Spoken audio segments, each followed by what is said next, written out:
All right, we are here. My name is Molly. I am going to be your GM. I use she, her pronouns. All right, so for this final session, you are at level 7. Harmony has just told me that he is using the Wizard Fighter multi-class. Now, in D&D, that means that someone's going to drop 2 fireballs on me in one turn, because you can do that in D&D. Yes. Let's see if it works in Tales of the Valiant. While I'm looking that up, Max, would you mind introducing yourself? Hi, everybody. I'm Max Valentine, and I play Nori, the most charming, beloved, and handsome rogue that's ever existed in the Dwarven lands. And the most humble. And I'm very excited to be here tonight. Very humble. I am so All right, I'm looking up fighter. All right, and then Viara. Hi there, I'm Viara. I use Eddie pronouns, and I play Beldrin, who is a cleric who uses he or they pronouns. And I was able to go up to level 7 because the cleric level up stuff went up to level 7. So no multi-classing for me. Some people cheat, some people choose classes that can just level up. For example, frickin' Trevor. Frickin' Trev. Frickin' Trev, me Frickin' at Trev in a the big table spot. right now. I Them leveled at up the to level table. 7. I am level 7. as I am Mechanist. level 7 right now as Mechanist. Anyway, I'm Trev. I use they them pronouns. I'm playing Rook, your favorite Mechanist, who is just a level 7 Mechanist. Uses he him pronouns. Our favorite Mechanist? Our only Mechanist. I don't know. He's pretty in the tank, right? He's pretty favorite to me, Molly. So Are you saying you don't love your kobold Mechanist? I'm definitely not stalling while I post a bunch of things. I'm 100%. I'm focused. I'm in the zone. And that's why I'm throwing it over to Harmony to introduce herself. Hey, it's Harmony. Hey y'all, it's your lady, Harmony. I use any pronouns. I'm playing Rogue and Bronzepike, and apparently I accidentally broke things. Fun fact: I've never multi-classed before, and did I break things, Molly? I'm looking. So here's the description. Should I do a dramatic reading? Go right ahead. Absolutely. When the need is great, you push your body to its absolute limits. On your turn, you can activate this feature to gain an additional action on top of your regular action and possible bonus action. So there's no control. So you can burn most of your or both of your third level spell slots in one turn. You can just lightning bolt. Dang. It'll be like every 2000s representation of D&D I ever saw.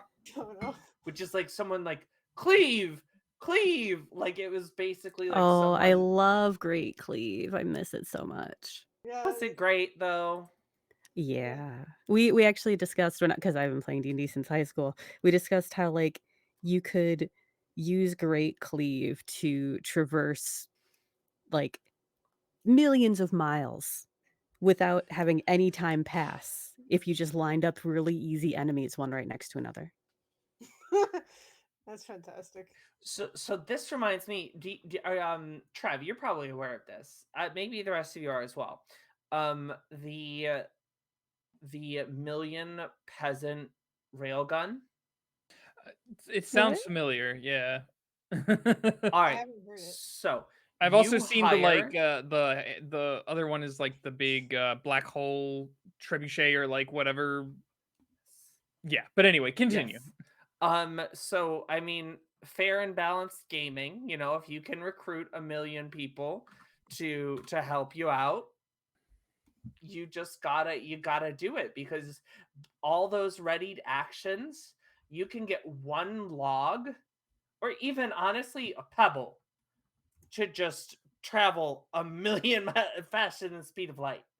Because if you think about how readied actions work in D&D 5e, you can just have all of them get ready. Like when the next person hands me a rock, I take it and I throw it forward. And then the next person catches it, hands it, throws it forward. And so by the time it gets to the front, it will have traveled so many hundreds of miles that it will just burn a hole through Tiamat. Guaranteed Amazing. 100%. I love D&D it. is amazing. Yes. Physics is fake. Hmm. Life is fake. Can I share my favorite thing Share that your I got for favorite. leveling up to level 7? I got Blessed Warrior. So now I can reroll all ones on my spell damage. Aw, that's I great. I love those features. They are bait. Though they are bait. What do you mean? They don't do nearly like they're a lot more intriguing like to look at and like conceptually Yeah, I than can they see actually that. are like effective. So like I was sitting there, I was working on today I was working on this optimizing a Zephyr by Benjamin Huffman, and it's way better than the Monk, and it's way better than the Rogue. It's just a really cool class, and it's all about like getting more reactions and having cool things to do with your reaction. And this class is all about like controlling movement. It's like a midliner, so you're like a whipper that can take a bunch of reactions, and every time you hit someone with it, their speed gets reduced to 0. So I was sitting there and I was like, ooh, how can I min max this? And I forgot why I started talking about this. I But love that. I did but find the make spells that I was looking for. oh good. Um, let's see, the ones that weren't on it.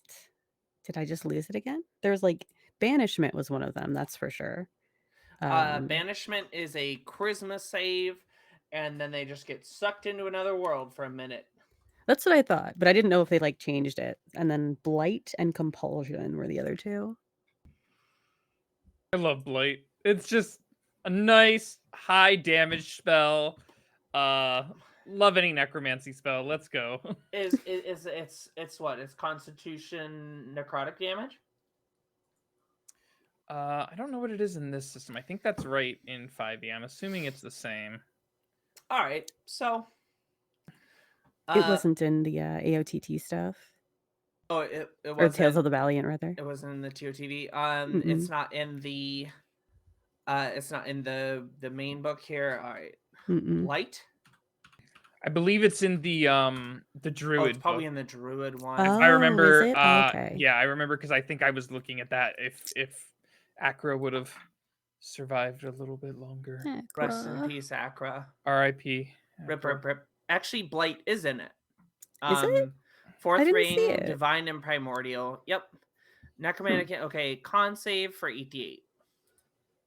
Ooh. That's it. For 88 necro, Yeah, save but on I half. like Doesn't that. do anything to undead or constructs. So, Molly, before I do something potentially broken, could you look at Do it. What you're doing is valid. It's not broken. Just take it. No, are you sure? Might want to look Yeah. at. You might want to look at this first. Okay. All right. What do you want me to look at? The quick strike feature for Rogan. It's the in the fighter class, and consider that the offhand weapon is potentially the elemental blade. That is valid. That it's level 7. Okay. It's level 7. Like All at right. this point, like Claire, so like level 7, you have to think about like where is the power scale right now? Like fighters have 2 feats. They are attacking 2 times in a round with a cross. So you would have your crossbow expert and sharpshooter online, or you'd have your elven accuracy and sharpshooter online. You're hitting some pretty crazy numbers now. So 7th level is a big power spike. 3rd level spells and 4th level spells are a huge power spike. Okay. So we're here. It's going to be goofy, but also be well aware that I'm going to throw goofy things at you. because season finale. That's right. And so as you're pulling along and the map sputters back to life, and Rogan shakes it out. You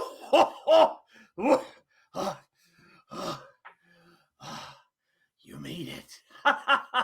You made it. You made it to Harmon's Hill, where you will also be tortured for betraying Zariel.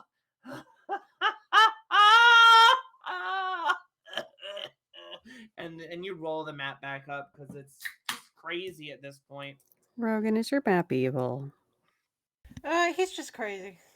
We That respect all happens. in this house, in this tank. That's right. Sounds like he needs to take a lozenge. What's that? Oh, that's for another time. Okay. It's a special kobold treat. I was gonna say, I don't think Rook has invented them yet. Oh, Rook is working deeply in the night through these, looking up ye old lozenge. Anyway. Canonically, Rook is now the inventor of the cough drop in my Faerun. So I love it. that'll be good. I'm going to start including that now when I run Faerun stuff. Excellent. Your intellectual property has just been stolen. Congrats. Like it hasn't before.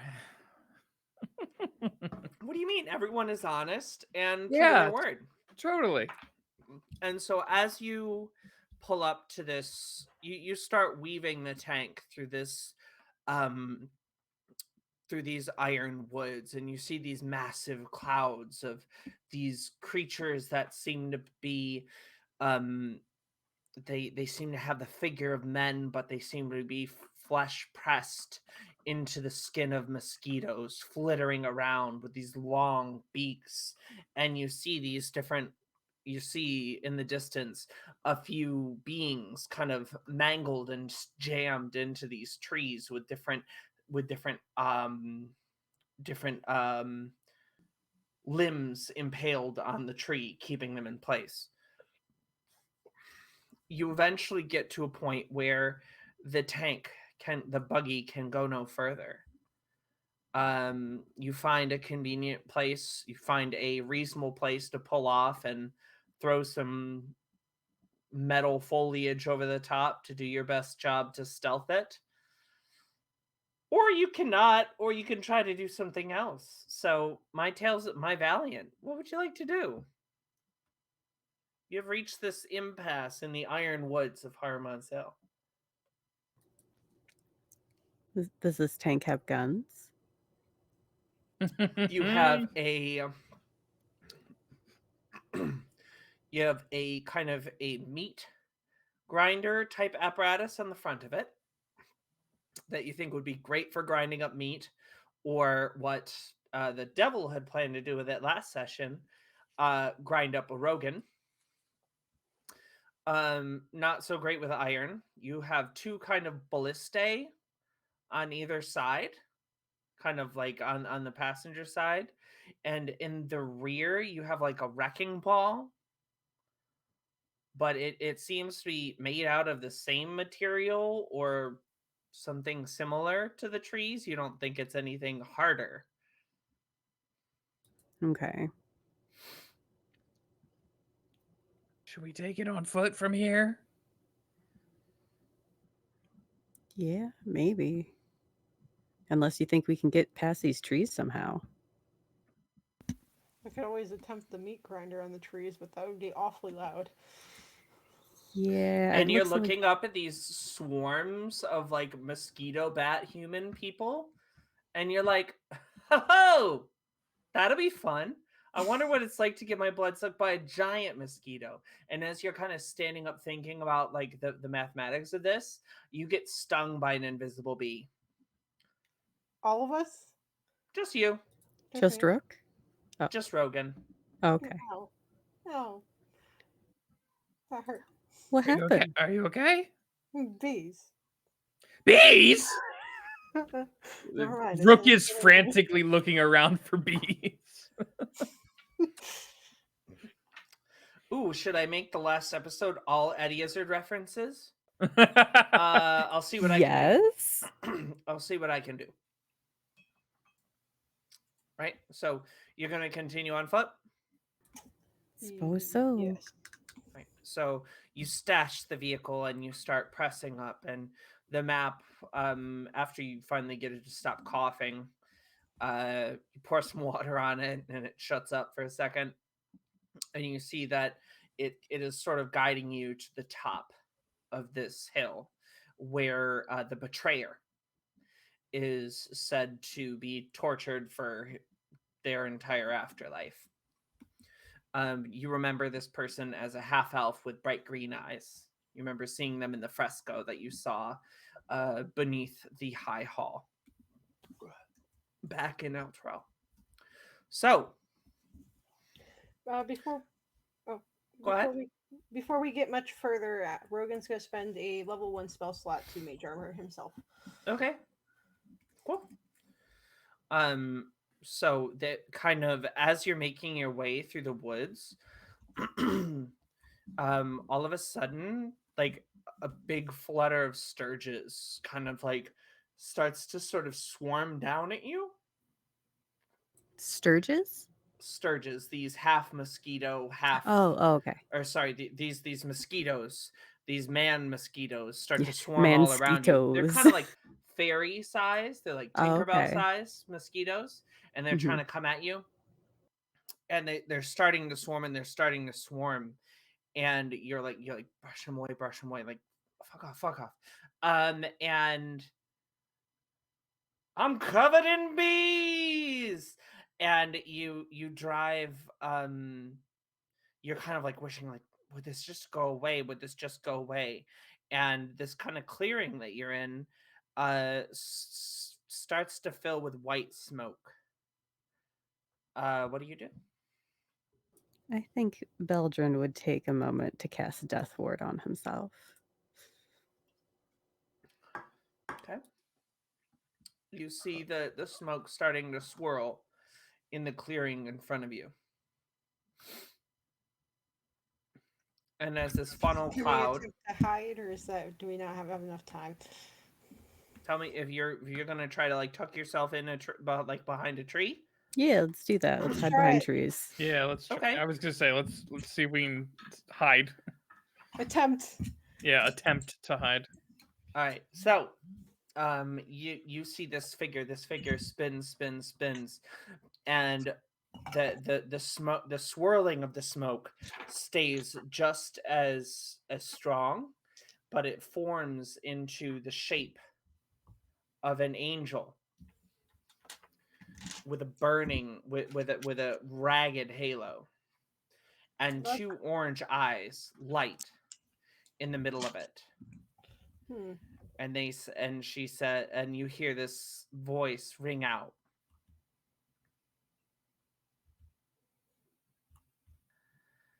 Hellriders, here, give up. Your city is lost. There's no hope. Give in. Join me and help me beat back these demons. Let me beat back these creatures. Join me. Heck no. What's in it for us? Making good by what your city promised to do. We didn't promise anything. We were. Yeah, Right. no thanks. And you know that like an immortal doesn't care about like mortal timelines. Like, oh, I only live 100 years. She's just like, yeah, no, like you owe me. Can I cast a spell magic? See if she's just an illusion.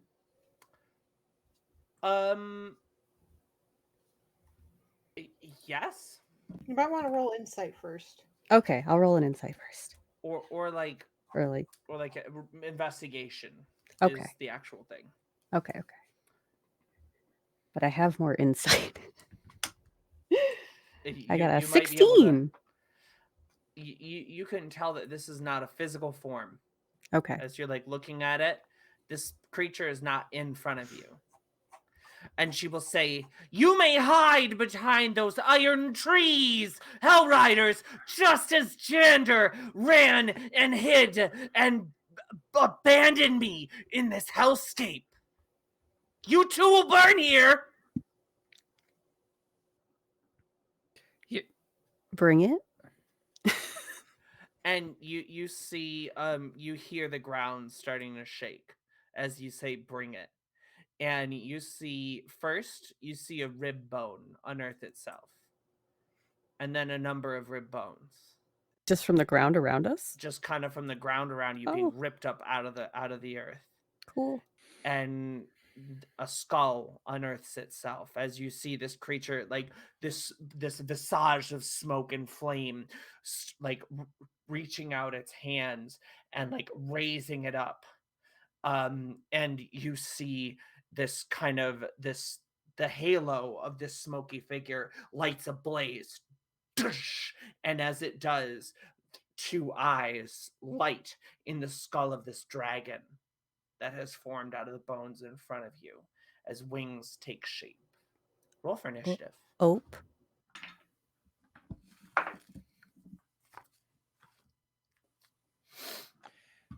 Dragon. In Dungeons and Dragons? In Dungeons and Dragons. I hardly know her. Dragon, I hardly know him. Does getting a 1 on an initiative roll get me a luck point? Sure. Excellent. All right. I mean, you can't. Well, I'll call that DM a has fail. spoken. Yeah, the DM has spoken. You're right. This is You like know when the what? kids remind the teacher that they were going to give us homework. I'm not gonna lie. I was that girl. I was too. I may have done it once or twice, and I pulled the ire of the rest of the class. I just wanted to see people burn. I just wanted to see the rage. I just wanted to be a good kid. All right, so 2025. 21 for Rogan. Wow. I got a 19. 15 to 20.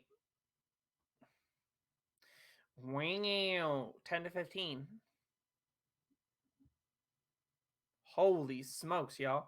All right, 5, 10, I guess 5 to 10? 8. I think you said 9, Nori. 9? Okay. I can't currently hear. I can't, but that was my best lip read. So, Nori, Rook, Beldrin. A sad final Beldrin. So Rogan, you look from out from behind this kind of this wrought iron bush that is in front of you, and you look up and you look to the sky, and for the first time, your ears are clear of the sound of the buzzing sturges all around you, but this creature, this complete lack of breath, with these fiery eyes, starts to stare you down. What do you do? This is a giant dragon. It's a regular sized dragon. It's a regular sized dragon. So even though Made of bones. Even though this will have 0 effect, is going. How far away am I from this dragon? We'll say we'll say you would be able to move and get into melee range. Okay. Sure, we'll do that. And Rogan's going to cast Burning Hands, not because it's going to have any effect, but because the rest of the party and himself will now become immune to fire. Is the dragon by chance immune to fire? Making a big jump that all dragons do fire damage, but I love that for you. I mean, we're in Avernus. So you run forward. We're in Avernus. It's Avernus. You are, but also, you know who else is in Avernus? Yes. Also, a little 5-headed goddess. Let's see. So that's a dexterity saving throw. Yeah. All right, that'll be a 18. Okay, he saves. And let me pull up the spell damage. I'm sorry. 3d6. Okay. That sounds right, Trev? What? Yep, that's right. 3d6 for burning hands. Yeah, it's 3d6. It's Yeah, 12 fire damage. Or, well, six fire damage because it's halved. 6 fire damage. So you run out and you bathe this bag of bones in flame, and yeah,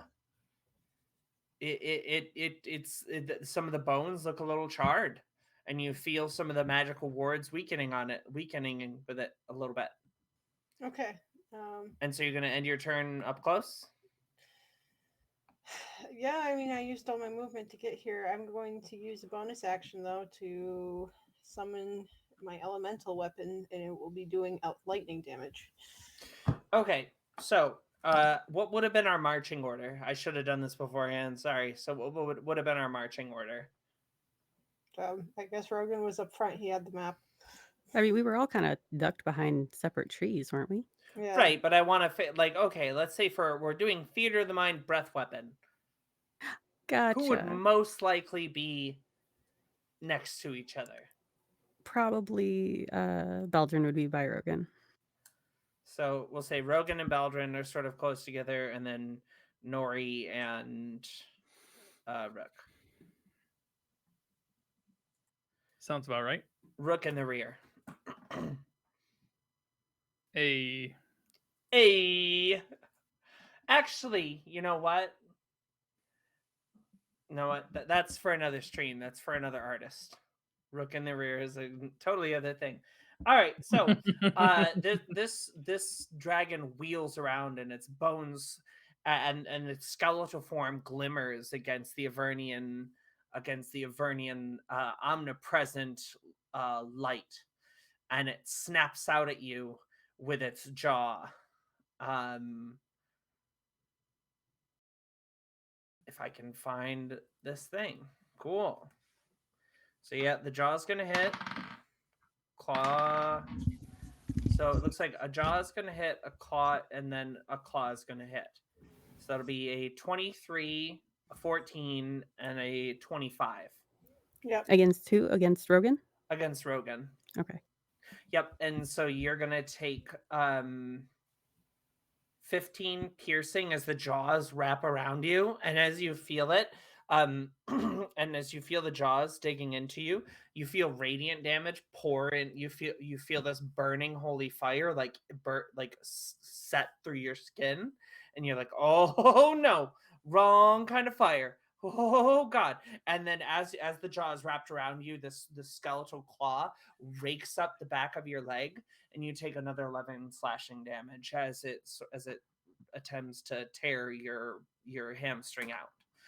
Next up is Nori, and so you see that it's very focused, and it dove after Rogan and is trying to grab and break him. Nori, you're up. You are muted. Still muted. No, you're not. All right, let me see. Let me see if I can help. You could try checking and making sure that your input device is set properly.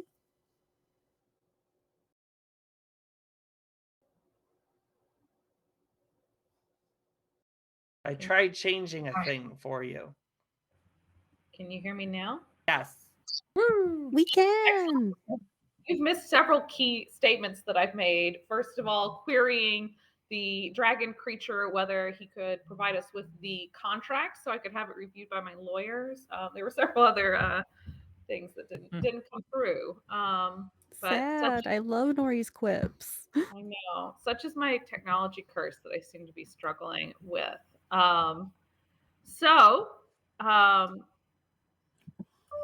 We have not had the chance yet to discuss what. Sorry, I'm having work shakes right now. I just heard an Outlook message. Why? I did too. Why are you doing this to me? I'm sorry. That might be my fault. I'm never off. Mood. So I chose to multi-class as a wizard, which I've never played before because rogues only go to level 5. And I'm very excited. So I Can would you like sneak attack with spells? I'm very curious um, about what I can do. Specifically, one thing I've always wanted to do is to cast the most basic of basic magic missiles, Okay. because that is, it's like a thing. It's a D&D rite of passage. It is, and I've never done it before. So I would like to take this opportunity to pop my magic missile cherry. Shout out Lancastria Portal. Pop in a magic missile cherry here live on stream. Roll me 1d4. Ooh, I'm so excited. That is a 3. Okay, so you see first this first dart of energy as this creature's claws are raking into the back of Rogan's legs. You see this first bolt of energy arc out from behind the tree and slam into the side of his of the dragon's chin. Another knocks the jaw open, loosing Rogan from its grasp, and a third smashes right into the sternum of the creature, dealing a total of 12 damage. So we're up to 18. My first Alright. magic missile. Yay! That's a pretty good first magic missile. Usually Heck people roll a yeah. 1. Or people don't know how the spell works and roll 3 dice. So, next up, Rook. I feel like you have some thoughts, Trev. You had some thoughts in that moment. No thoughts here. Okay. Head empty. Rook's gonna run forward with shield and sword in tow, ready to go. As what? No. What were you gonna say? Sorry, I was getting excited. What were you gonna say? A pigeon goes from Harvey, tell me. nearby. I was getting excited. I was like, "Oh, is Rook joining Rogan on the front lines?" I'm sorry. Of course. Yay! Excellent. Back Everybody, to we're This all 65 frontline fighters HP ain't here. just getting chipped away by itself. That's fair. You have more HP than the cleric. Rogan. Rook is running forward as a bonus action. He quickly runs his hand across his blade, augmenting it, changing the augment to a new augment, which is empowered, which basically gives it an extra +1 to hit and to damage, and makes it magical if it wasn't magical before. So arcane runes quickly convalesce on this blade, and he goes in for an attack with the blade.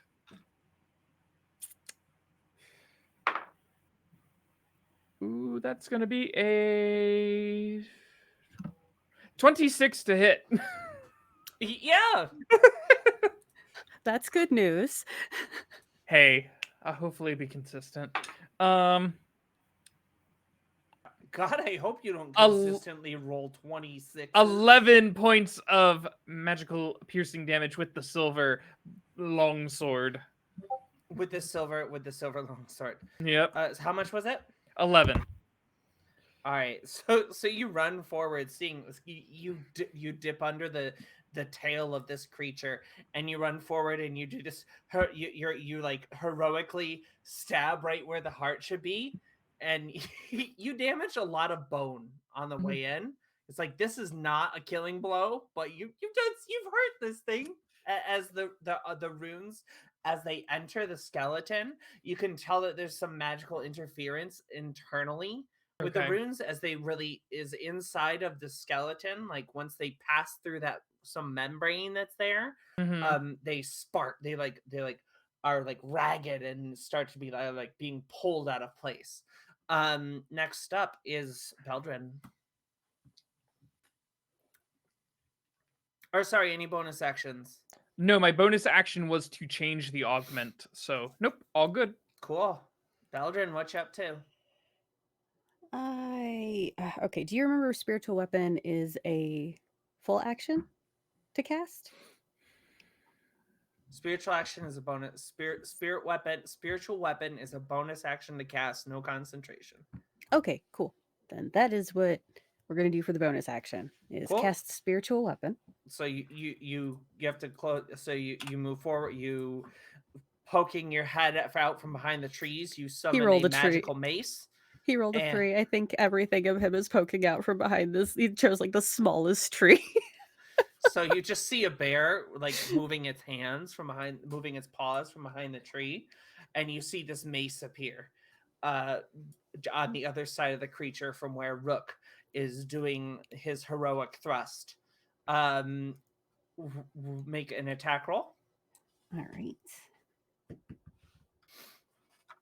And then refresh my memory on how what spiritual weapon gets to attack. A spell attack. So Okay, wisdom proficiency.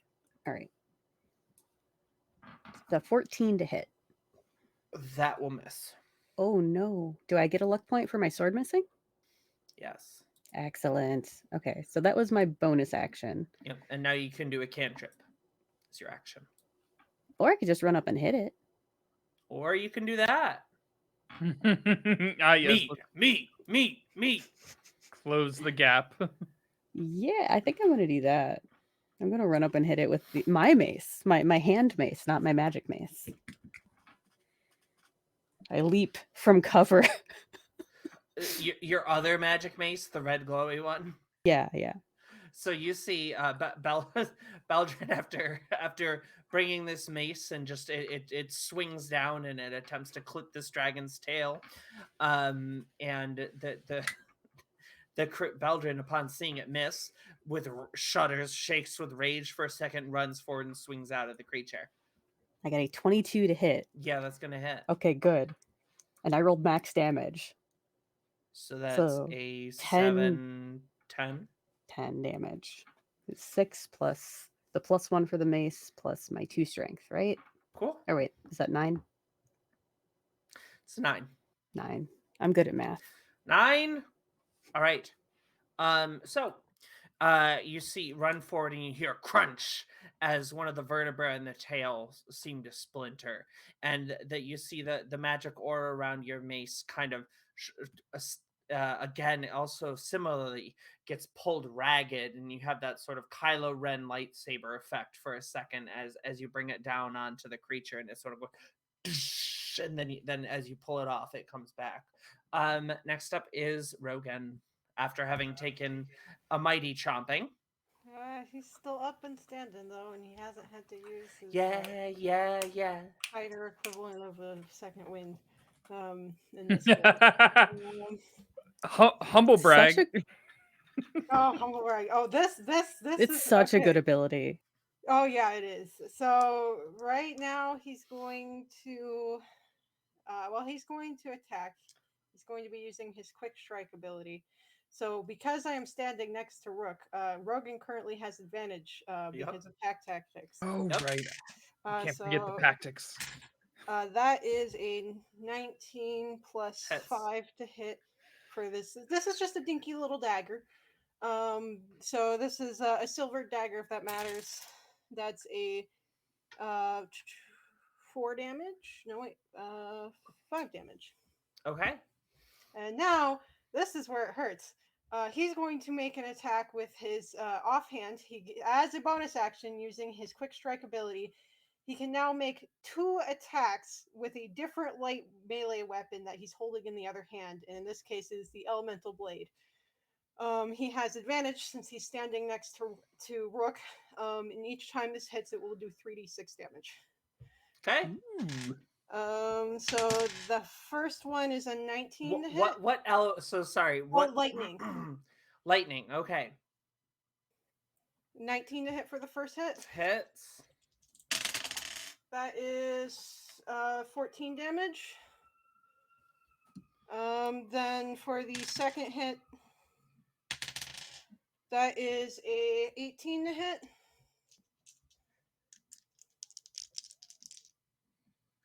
All right, this creature, you feel that you see the magic wards starting to shudder around this creature. So as Rogan is like, as you see Rogan like reach into his belt for this small little blade and looks down at this creature, feeling bolstered by his friend beside him, just drives this small dagger into the side of the dragon, into the side of this dragon's skull, and then just pulls up this blade sparking with lightning and just goes wham wham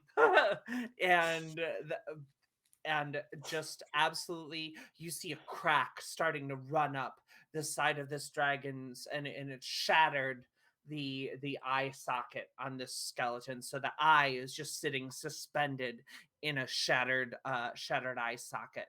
Hello to our new viewers. Make sure you say hello in the chat. If you haven't followed us, come on by. But hey, we're here, we're social, we're all chatting and playing some Tales of the Valiant. So,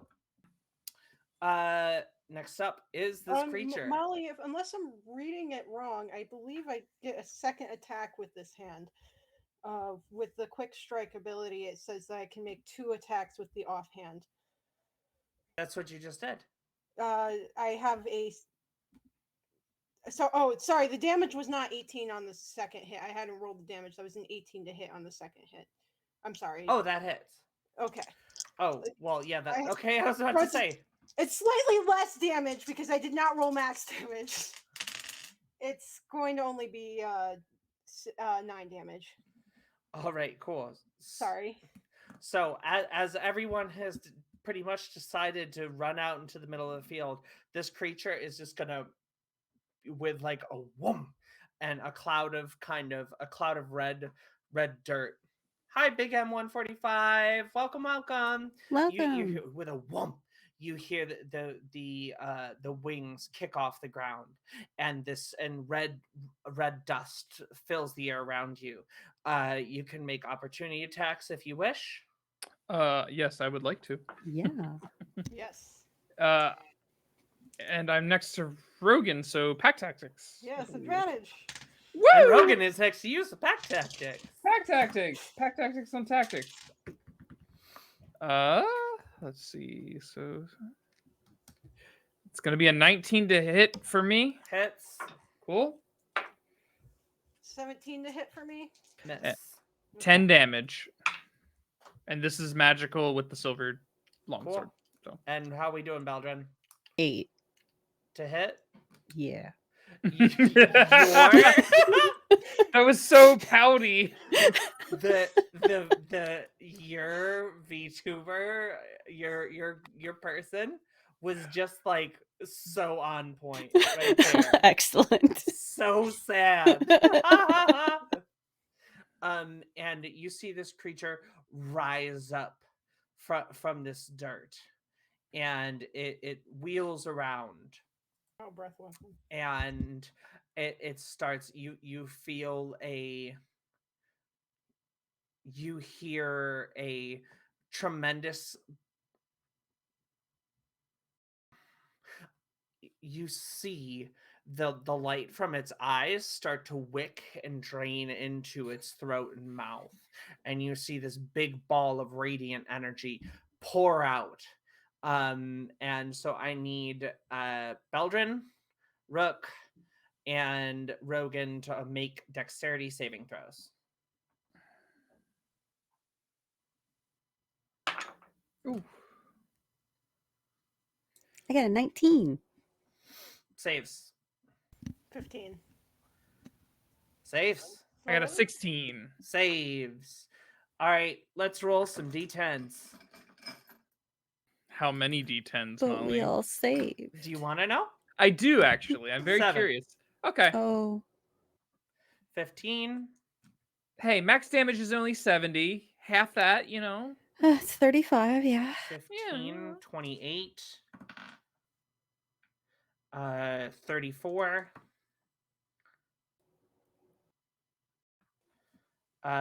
30.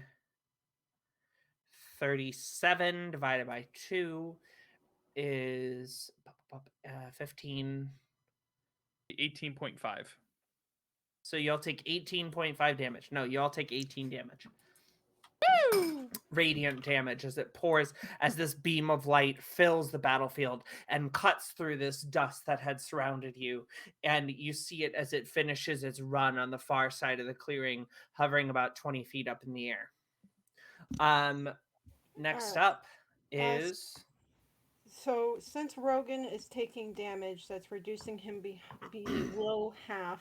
I can take a reaction to spend my hit dice. already used your reaction Oh, on yes, attack of You're right. opportunity. You're right. I'm sorry. You're fine. And so it settles on the far side of the clearing, from where you all are, getting ready to make its next pass.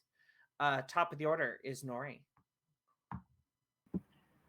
Excellent. This is a real rare opportunity that I'm at the top of the order. Is the eyeball still dangling from its socket? It was never an eyeball. It was just kind of like this burning halo of flame or of radiant energy, and it's still sitting there in a broken socket. Yes. All right. I feel like I need to test my accuracy skills with my bow and see what happens. See if I can't get through that socket. Okay. Are you doing anything to get advantage? Can I use my luck points? Sure. Because I have never used any of them. Yep. You can. So give me 3, and you do. Does that mean that she automatically gets sneak attack from luck points? Yes, and so this is where I actually think luck points might not give you advantage. They might give you like a reroll, but I think rule of cool. Let's roll with it. All right, I got a 16. That's gonna miss. You roll 2 d20s, right? Damn. Oh no, I only rolled 1. Yeah.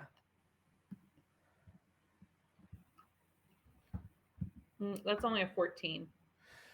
For like the first time in the whole time that you've known Nori, as he gets out and draws this short bow, you see this arrow and you're like, dead to rights, this thing is getting walloped, and you feel and you see this kind of luck on this magic of probability that seems to sit like a cloak or a mantle on Nori's shoulders, shatter and dispel as this arrow just flies off into the Avernian waste. Oh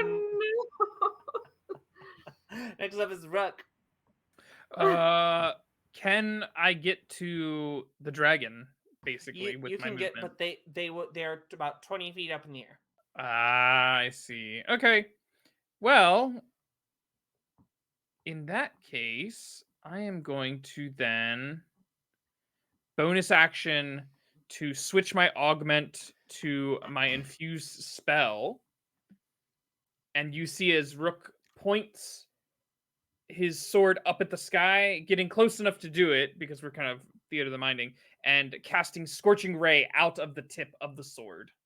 And so you see kind of diving the runes as Rook runs forward. Go ahead and roll your 3 attacks.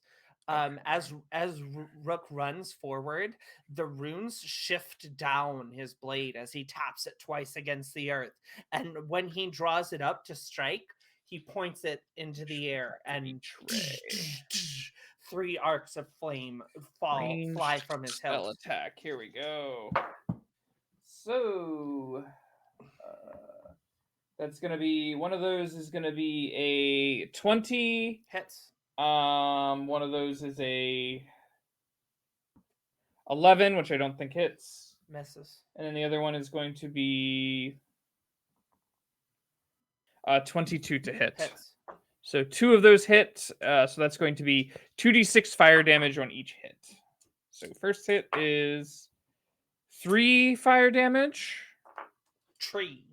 And second hit is 7 fire damage. Woo! Running forward, this latent radiant energy deflects this scorching bolt, and kind of feeling the the quality of the energy, the dragon just sort of decides to ignore it, and the other two leave scorch marks on the dragon's chest. Next up is Beldrin. All right. So Beldrin is going to use Sacred Flame. Saves. Okay. Is it save for half? Sorry.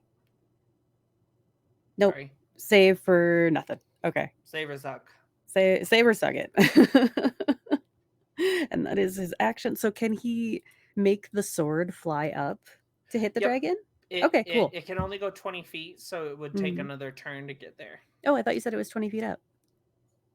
Yep. Oh no, you said it was 20 It feet flew away. across the clearing, so like the clearing is Okay. probably like 80 feet Okay. side to side. You were Mhm. probably on one side, so I would say it would take 2 turns to get there. Okay. Yeah, that's fine. So he'll send it halfway there then. All right. Whoa. Next up is Rogan.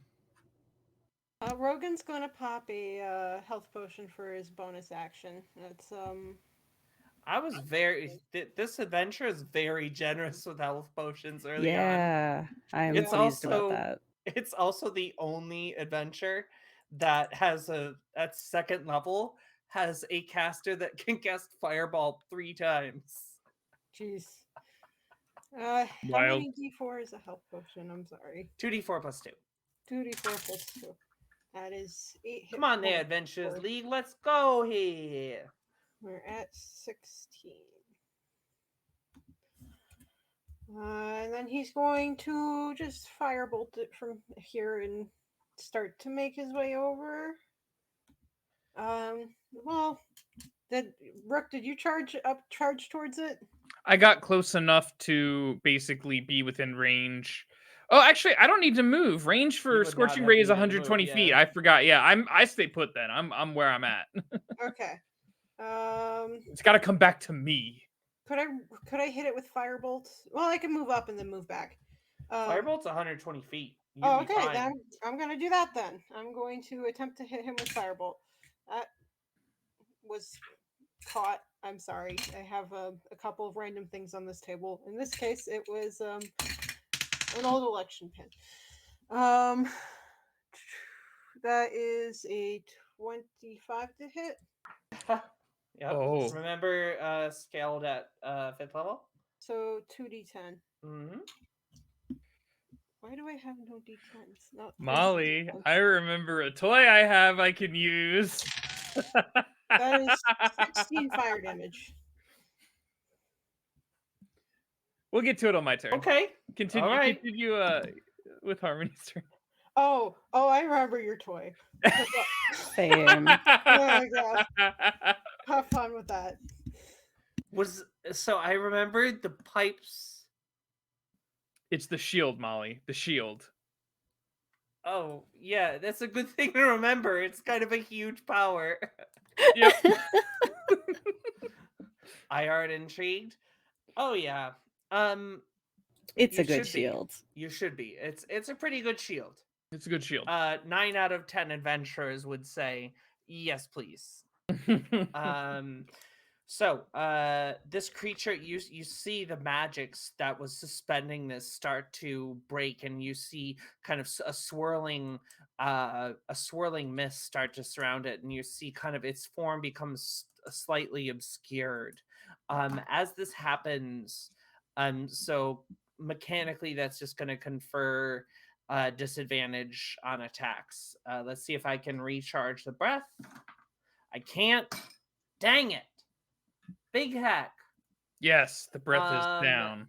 So now. many angers. I wanted to kill Akra. I mean, Rook. Wait. Hey. You were closest to killing Rogan there. Yeah. You know what and I'll so say? why I'll say to not? that. Bring it. Why Let's not? go 2 for 2. 2 for 2. Let's kill Rogan.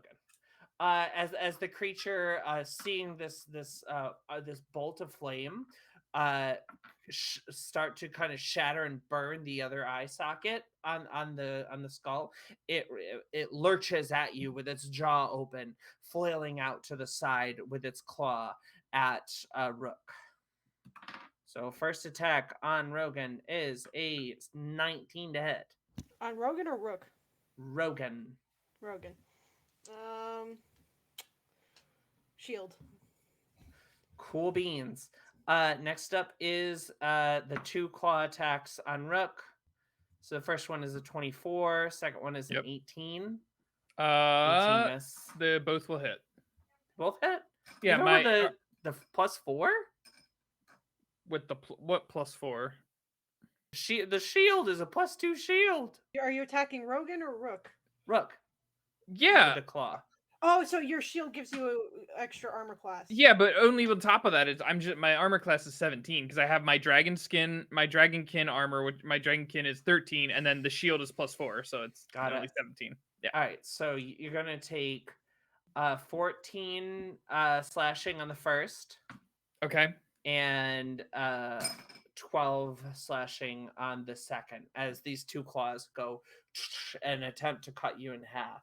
All right. You're able. The shield is able to keep you from getting absolutely sliced like deli meat, but there is very little between this creature and having a kobold sandwich. Understandable.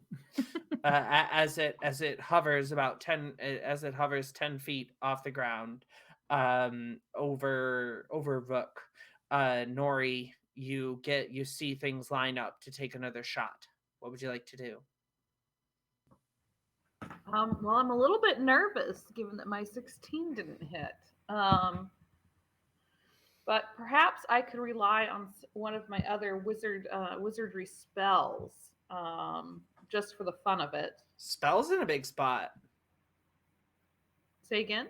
Spells. We love spells. Spells, yes. So this is another one, much like Magic Missile, I've always wanted to cast. But I'd like to rush towards our nemesis here and cast Hideous Laughter. One of my favorite spells. Oh no, I dropped the die. All right, we'll try again. Another d20 here. I guess I dropped all of my d20s. Cool. Where did it go?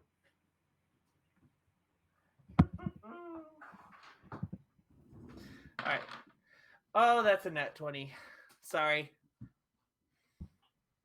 So you see you see what would be your joke as you're running forward? Oh no, I was hoping you would do it because you're so much funnier than I am. Yeah, at my table, if you hit, you have to tell a good joke, but if you miss, you have to tell a really bad joke. Oh, did I hit or miss? You missed. I missed. Okay, a really bad joke. Let's see here.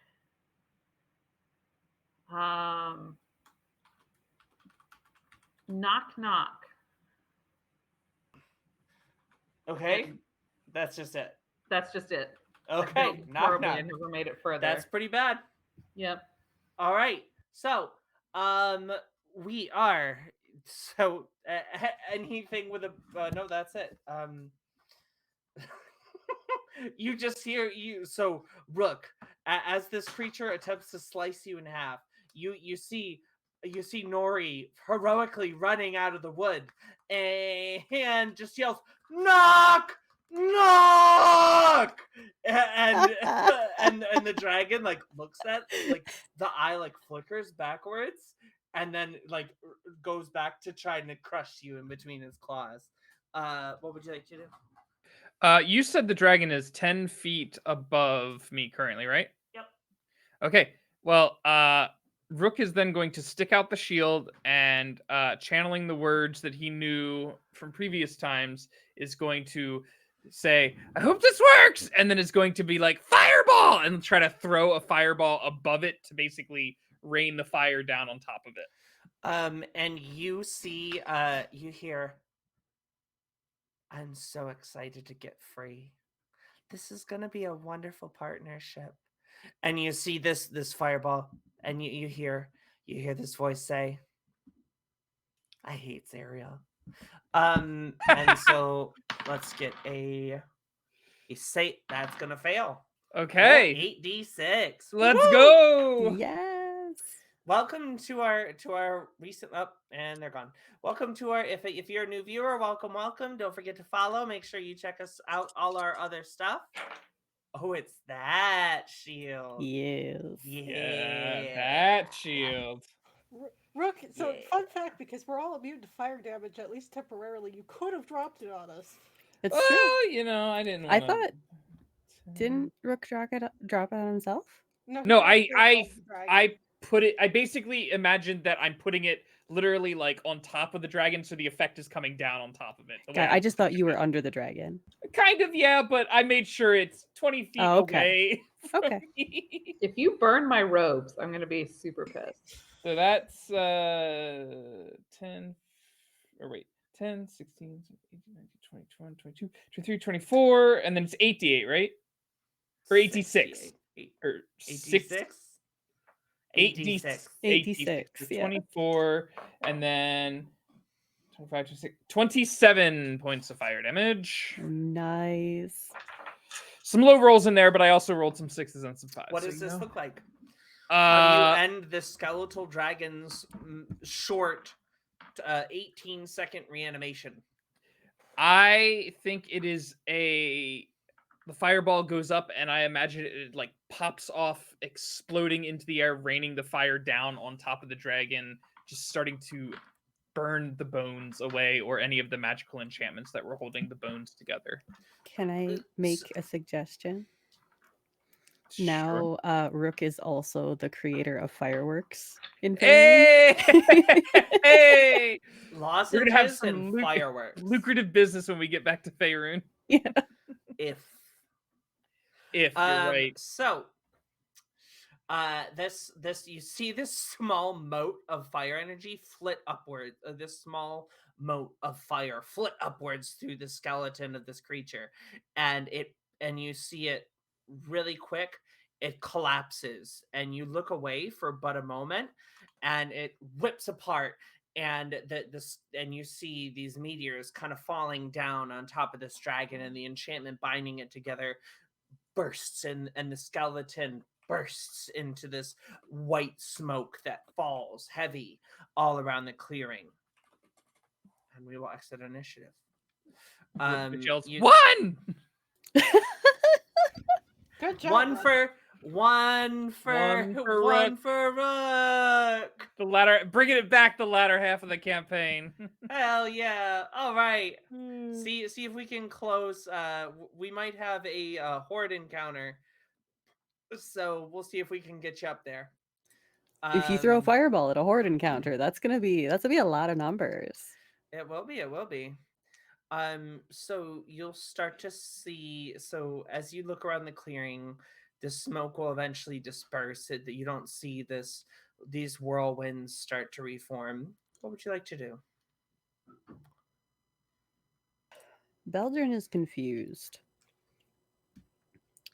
So, like, I guess not anymore, because the dragon was like, I hate Zariel, so it must have been imprisoned by her. He was just confused as to why it was using radiant damage. No, No? the dragon didn't say that. That was just the only person who heard that was in Rook's head. It was Oh, the gotcha. I thought it shield was the saying that to dragon. me. Yeah, it was Gotcha. the Okay, shield okay. saying that to me. But no, Beldrin is confused as to why the dragon was using radiant damage. She used to be an angel, didn't she? It's true. Yeah. And also, the light is about piety, not about goodness. Gotcha. I thought I'm from the days of 3.5 where you had to be good aligned or you couldn't use like necromancy spells. No more. I'm Not in old. Tales of the Valiant. Yeah. Good. That's not in D&D 5e either. Yeah, no, yeah, it's no. not. But Tales of the Valiant, y'all check it out. Tales of Valiant's pretty freaking cool. Pretty I'm I freaking cool. really like enjoying the the luck luck system. points, I really yes. like the luck. We didn't get to use it as much because we kept forgetting about it. Kept But forgetting. Also, it'll be interesting to see because the fact that you can only store maximum at 5 at any time, it really makes sure you got to like pay attention to it because otherwise Yeah. you're going to be missing the opportunity to get luck points. So and if you get a luck point while you have 5, you lose. You lose points. Oh, they all go away? No, or you lose one? You roll a 1d4 and then you get that amount plus 1 back. Oh, okay. So there's a chance that you get back to 5, but more it's- likely yeah. you're back to 3. Okay. Anyways, so the white smoke filters out through the clearing, and you look up and you see these swarms of sturges starting to move back in and attacking these creatures that seem to be suspended in these iron trees. What would How you like injured to is do? everyone? I'm pretty hurt. Okay. Yeah, same.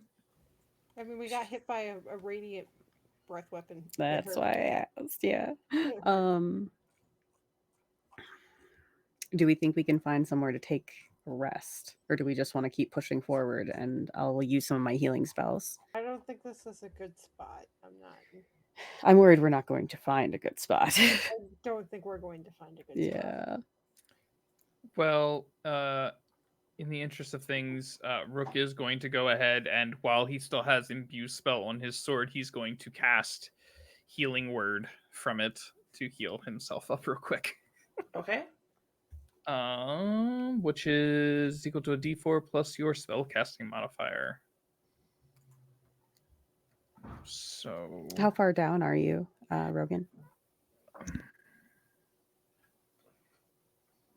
Lots of. You're muted, I think. You look over at Rogan, and he is bloody. This nerdy little man. The only thing that's still put together is the binding on his books. Oof. Yeah, he's at 16 out of 52. Oof. Ooh. That is not very many. All right. He's got one trick in his pocket, but if he wouldn't mind some heal, I guess he could. But do you first can't aid do on that himself. on Twitch. Hey-o! Not anymore. What? Oh. I'm sorry. I'm slow. It's all good. Oh, okay. He's going to just do field medic on himself. So that's he can stabilize himself. Hit points to twice the con modifier. So he gets at least he gets 4 HP back. So now he's at what, 20? He's at 20 instead of 16. That really loses power. I remember like when we first started the campaign, I was like, dang, field medic is strong. Oh, yeah, and now I'm like, oh, okay. It's really an early level kind of thing. I Yeah. feel like it's to Yeah. make sure you don't die outright. Yeah. I could give you 4 hit points, or Rook, and you two. I could, you know what? We should do that because you come up and slap me on the shoulder and do it, and then I slap you on the shoulder and give you field medic as well because I also have field medic. All right, So, so I'll be at there we go. 24 now. Yeah. Yeah. So, and you know what? Well, we're not gonna have a great opportunity to use it later. So, do you want this? So Beldrin? 4 hit points, please, 8 yeah. hit points for everybody. Okay, Beldrin, you get 8. I don't think Nori needs it yet. Nori, do you need? Nori never gets Wait, hit. do I get 8 or do I get twice my con modifier? You get twice your con modifier from twice. So times it by 2 twice. Because both Or me and Rook 4, are doing it to you. as the kids might say. Or it's your con mod. Gotcha. Yeah. Thank you. Okay. The bear's a little slow. But hey, at least I'm getting 8. I'm getting 8 back from that. Thank you. I appreciate it. And then You this just see at also- one point, like, Beldrin is just so covered in bandages. It's just like a disgruntled bear look with just like there's just like gauze like wrapped around his face, and he's just like. I just Like like to when also. you Oh, go let ahead. your Go kid, ahead. like when you let your kid play doctor, they just cover you in band-aids. I assume. I'll say yes. I just like the image of all of us who have field medic literally walking around in this space and slapping each other on the shoulder real quick and just be like, here's some quick healing. Here's some You quick got healing. this. You got this. Keep Keep going. slapping each Yeah. other and just giving a little bit more healing. Beldrin's also, this upsets me, but Beldrin's gonna use a 3rd level spell slot to heal Rogan for 18 damage, which doesn't seem like a lot for That's a a 3rd level lot for spell me. slot. Is That's a it? lot Okay. for Well, me. I It mean, seems like a lot. What's the okay. spell you're using? Just cure wounds, Oh, but cure at third wounds. level. Okay. Okay, I was like, please don't. I absolutely, Isabel. If you ever see this, I love you. She upcasts healing word, Healing word? which is a 1d4, and it Yeah. 1d4 plus upscales by your 1d4. yeah. And Mhm. like, I get it, but out of combat casting healing word for me as like an optimization minded player, like actually kind of like lights my skin on fire. Yeah, I can see it. Anyways, I love you very much as well. I love Kendall. Kendall Weisselen, Ven could be walking. Um, so, anyways, going forward. So yeah, so you you all slap each other with bandages, and what would you like to do? I guess we have to press onward to talk to this general, unless any of you have a better plan. I say we proceed. Let's All keep right. going. So, you make your way up the hill, and you see a number of trees with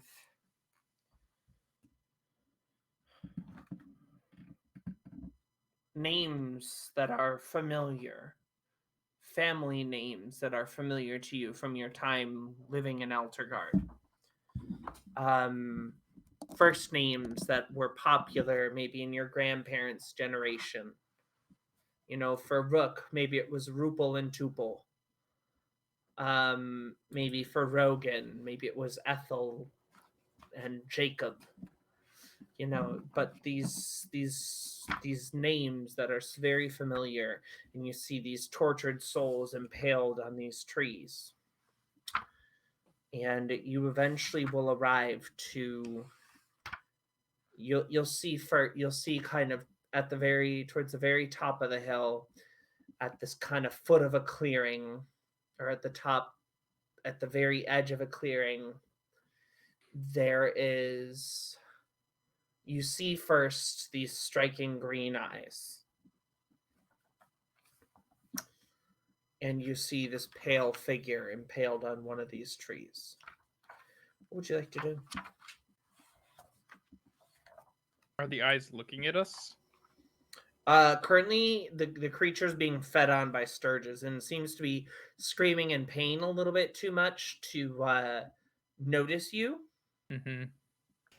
Belden will step forward and like bash a few of them away with his mace. It's like, get out of here, get out of Oh, here. so you're gonna go forward towards the creature? Yeah. We're going Okay. to have to initiate. Yeah, okay. Oh, wait, I thought that this was the guy we were going to talk to, Yeah, isn't this it? is the guy we want to talk to, but he's being attacked by the swarm. Yeah, Yeah. so let's get him out of here. You bark at the probably 3 or 4 of these, and they kind of go zzz, zzz, zzz, and they flit away. And you kind of you see this. Oh, who are you? We're Hell Riders. Great. You're in. Actually, he wouldn't be sarcastic. You're in great company. Many Hell Riders languish here eternally. Do you think Akra's here? Who's that? Your predecessor. She was a druid that we knew well. Ah, She died literally the same day we met you. It was strange. really weird. coincidences, huh? For real, though. You know, with enough wine and the right lighting, you look kind of similar. Hmm. Yeah, I can see it. Wasn't she like a giant parrot though? I mean, she was like yeah, she was a bird. Who are we insulting? Are we insulting Rook or Acra by saying that they look similar? Looks pretty No. hairy for a quilt, you know. Anyway, back to this guy. We heard you were one of Zariel's former generals. Not me. Not you, Haruman, yes. Haruman. Give me 1 second. I of course have forgotten the name of this like very important NPC because of course That's a mood. I did. Question is, I assume she's not with us, but our fighter friend that occasionally comes with us, but usually just stands in the background. Is she with Rhea, us no, now? she Okay. she stayed at the she stayed at the Camp, right? at the high hall to Yeah. take care of people and Gotcha. protect. They can't be sending all of us out to, deal with Oh, Ariel shenanigans. so you see these green eyes flicker. Haruman, yes. Haruman followed her to his grave and beyond. Olanthius keeps watch over the dead at the tomb of the and he, like coughs and like a mouthful of blood comes up and his hands are nowhere, and so his hands are like woven into the tree, and so he can't, so just sort of like he coughs until it's like starting to drip down his chin.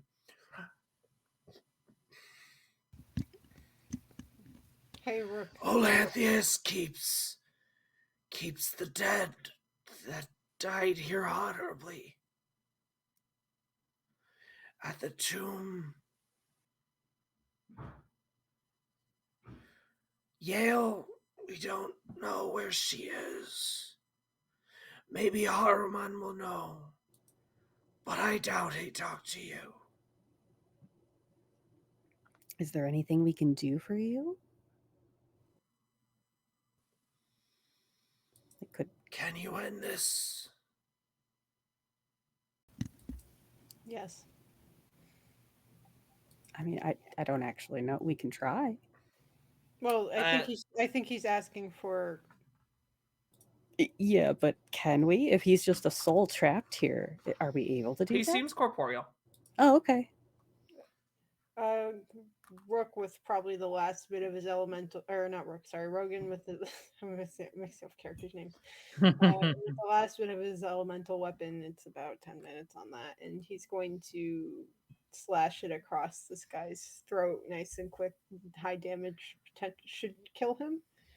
And so you see, like quickly, you see the tree kind of like quickly pop the head back up, and he's just sort of leaking blood. And he's like, "Just cut me down. All right, let's Cut me just down." cut him down, cutting him down.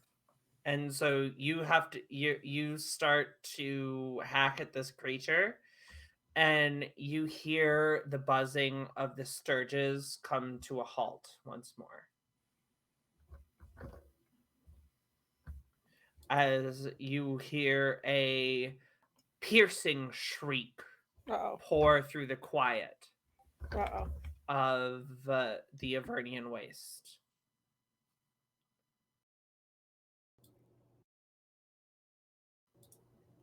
Can we look around? Is he dead yet? No. Okay. You're gonna keep hacking away?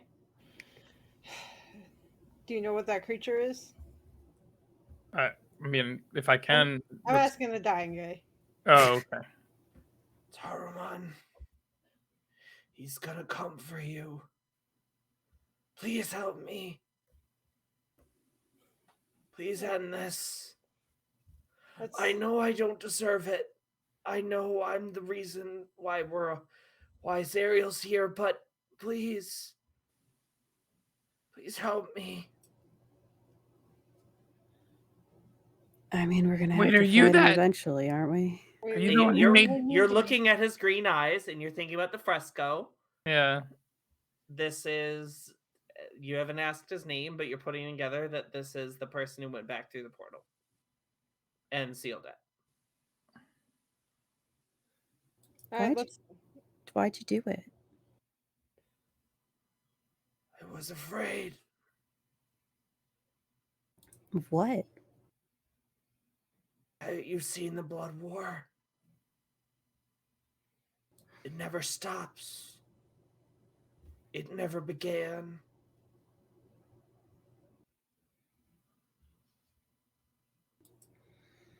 Well, I mean, my vote is we have to fight this Harmon anyway. So why don't we, Keep trying to take him down. yeah, keep trying to help this one. Right, He so- seems to have gained remorse, if nothing else. I'll help. And it's, I don't like seeing a guy suffer like this for eternity. I mean, Yeah. there comes a point. Yeah. So you continue to cut this down, and the first thing that you will see on the horizon is a dark horse wreathed in flame Oh dear.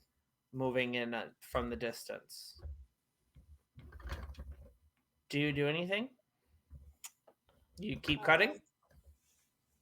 Because you're like hacking like bits of arm off and throwing it into the dirt. You're like cutting into his chest to try to get him unstuck. Like you have to make a mess of it. Oh fuck it! I cast fog cloud. All right. So fog falls over the group. Well, at least that might give us a little bit of cover. He might not spot us. We can't guarantee it, but let's just keep cutting. All right. Beldrin and will join so- in with his mace to Yeah, I try to mean, help out. Yeah, just to expedite it, Rook will join in. Yeah, Alright, sure, why so- not? I'll break out the old dagger.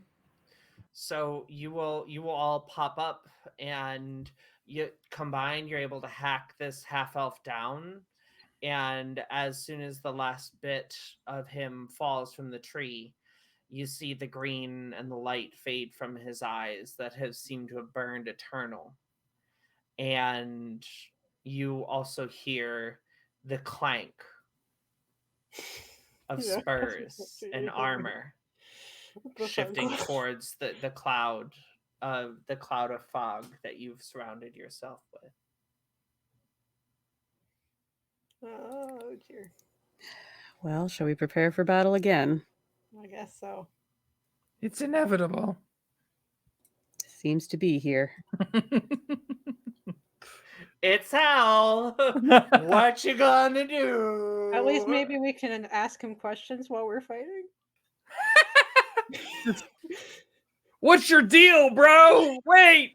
We're your Ariel's general. Got any answers for us? And so let's see here. Do you got any bread? I'm really hungry. You feel the first the first thing that you will feel, and after this we'll roll into initiative. You feel the light starting to be sucked from your own eyes as you feel this feel as dread overcomes you. Everybody make a charisma saving throw. Charisma is not my strong suit. I rolled a nat 20. Ooh. He's safe. Nice. I rolled a 4 minus 1. That's a 3. You fail. You're frightened of it. Sugar honey iced tea. I have an 18 minus It's a 1. 14 for me. Fails. 14 fails. What was it, Rogan? 17. 17 need to beat it. A frightened creature has disadvantage on ability checks and attack rolls while the source of its fear is within line of sight. Can't willingly move closer to the source of its fear. So you hear this shum, shum, shum, and then the air gets sucked out, and you see Rook. You saved? No, Rook failed. No, Rook failed. Who saved? Beldrin. Rogan and Nori. And Beldrin. Rogan and Beldrin. So Beldrin and Rogan, you look and you see Rook and Nori. Nori, you're getting a lot of firsts this time for Nori, and for the first time you're peering through this fog that surrounds you, and you see like the absolute fear of gods in Nori's eyes as you hear I've lost all my money.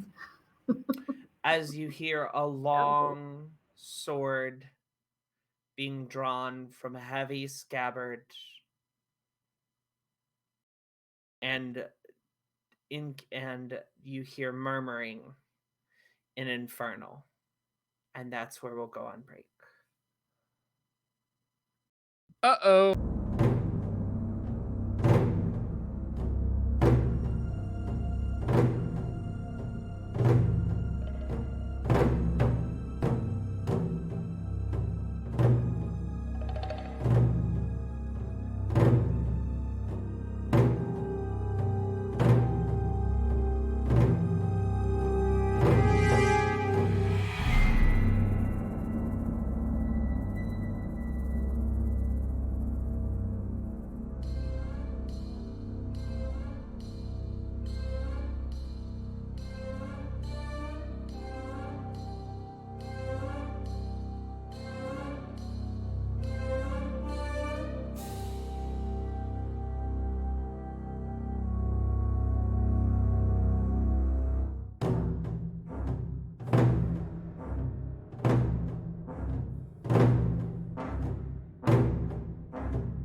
as you hear this armor shake the ground around you. You hear some mumbling and infernal, and you hear two portals burn into existence. You hear a growling from muffled behind a plate helmet, and it's strangely accented but recognizably Eltergardian common. And you hear them say, "Betrayer spawn! What the dragon did not finish, be sure that I will." Roll initiative. Woo! Let's go. Yay!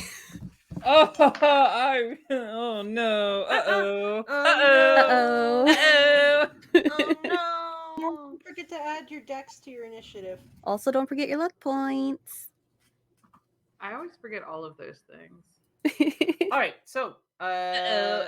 I hope I don't fall. no. I hope I don't fall.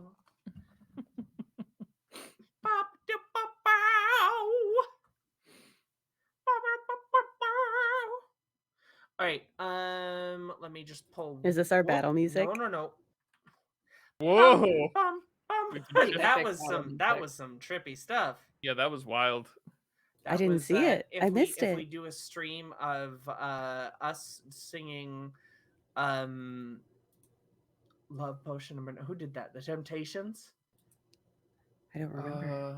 I don't remember. Like the guys all in the same suit, and they do like the Probably. It was probably the Temptations, something along those lines. Stream, if you know who it was, get in the comments, Get Let in us the know. comments, like, subscribe, join our Patreon. We have a $3 a month tier where you can watch all our stuff early and without ads. And we love you, and we also love there's making content character for you. sheets for our shows. And Also- my Oh, show. is everyone And there's seeing what free I write in my maps. character sheet? Oh no. Also, it's still a standing offer. If we get 100 patrons by the end of the year, I will sing Wonderwall on stream. I think that was still a standing Amazing. offer. So, just Yeah, Nori got that contract signed. It's happening. Yep. You can't get out of it now. But only if we get up to 100 patrons by the end of the year. High bar to clear, Limited time offer. but my lungs are ready. So, initiative is what I was doing. 20 to 25. Oh no, Oxalite.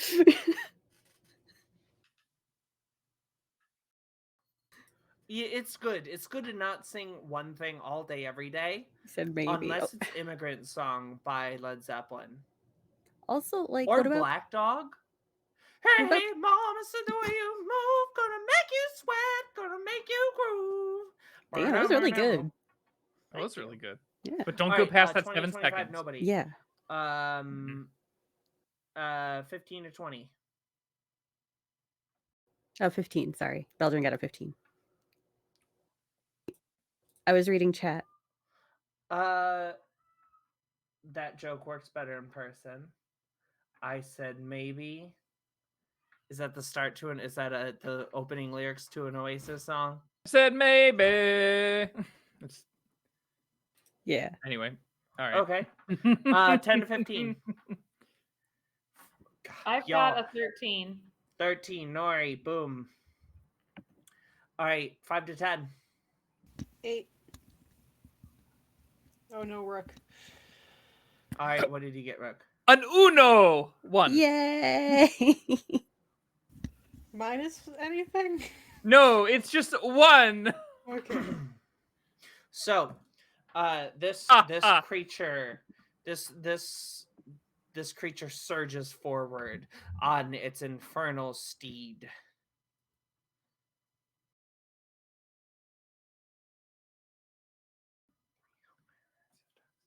Who would have been closest to the bottom? Who's the bottom? To what? Rook is the Who would be bottom. closest to the okay, Rook. Cool. So you see this creature, this creature strides forward, and you see this lance, and it's just as you have had runes etched into yours, it's just this long sword with a big tip at the end. Oh, And there are huge infernal block runes that are etched along its blade, and it runs forward and it starts to stab at you with this sword. So first one, Please don't kill me. 17. That's a Is that in 27 to hit. character? that is my armor class. No, that's Trevor. Oh, okay. 15, that'll miss, That'll miss. and a 16. That'll miss. Oh yeah. Nice. All right, so you're gonna take, for the first hit, you take, come on, you take 7 piercing damage, and Okay. let's get some d10s together. Not the D10s. Why? Why would you do this? 10, Oi. 5, Oi. 19 fire damage as the runes Oh. arch out at you. Holy. I have 8 Um, HP. Wait, Are wait. are we still immune to fire damage? How Well, long I'm has it been? I'm naturally It's been, resistant. I assume it was about an hour. You've been Oh walking yeah, okay, for a no, minute. no. Actually, I Aw. am That's fine. resistant to fire damage because of my heritage. So, So you take half? take half. So instead of 19, it would have been half that, right? So 9. 10? 9? Okay. So 9. So let me just put 10 back. So I'm at 18 HP. Owie. So you see this happen, and as this creature lashes out with its spear, you hear the neighing, the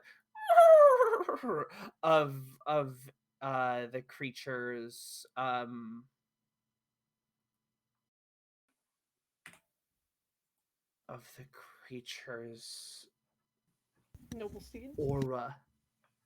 aura as these hooves as it rears up and attempts to pound Rook into the earth. Ooh-woo.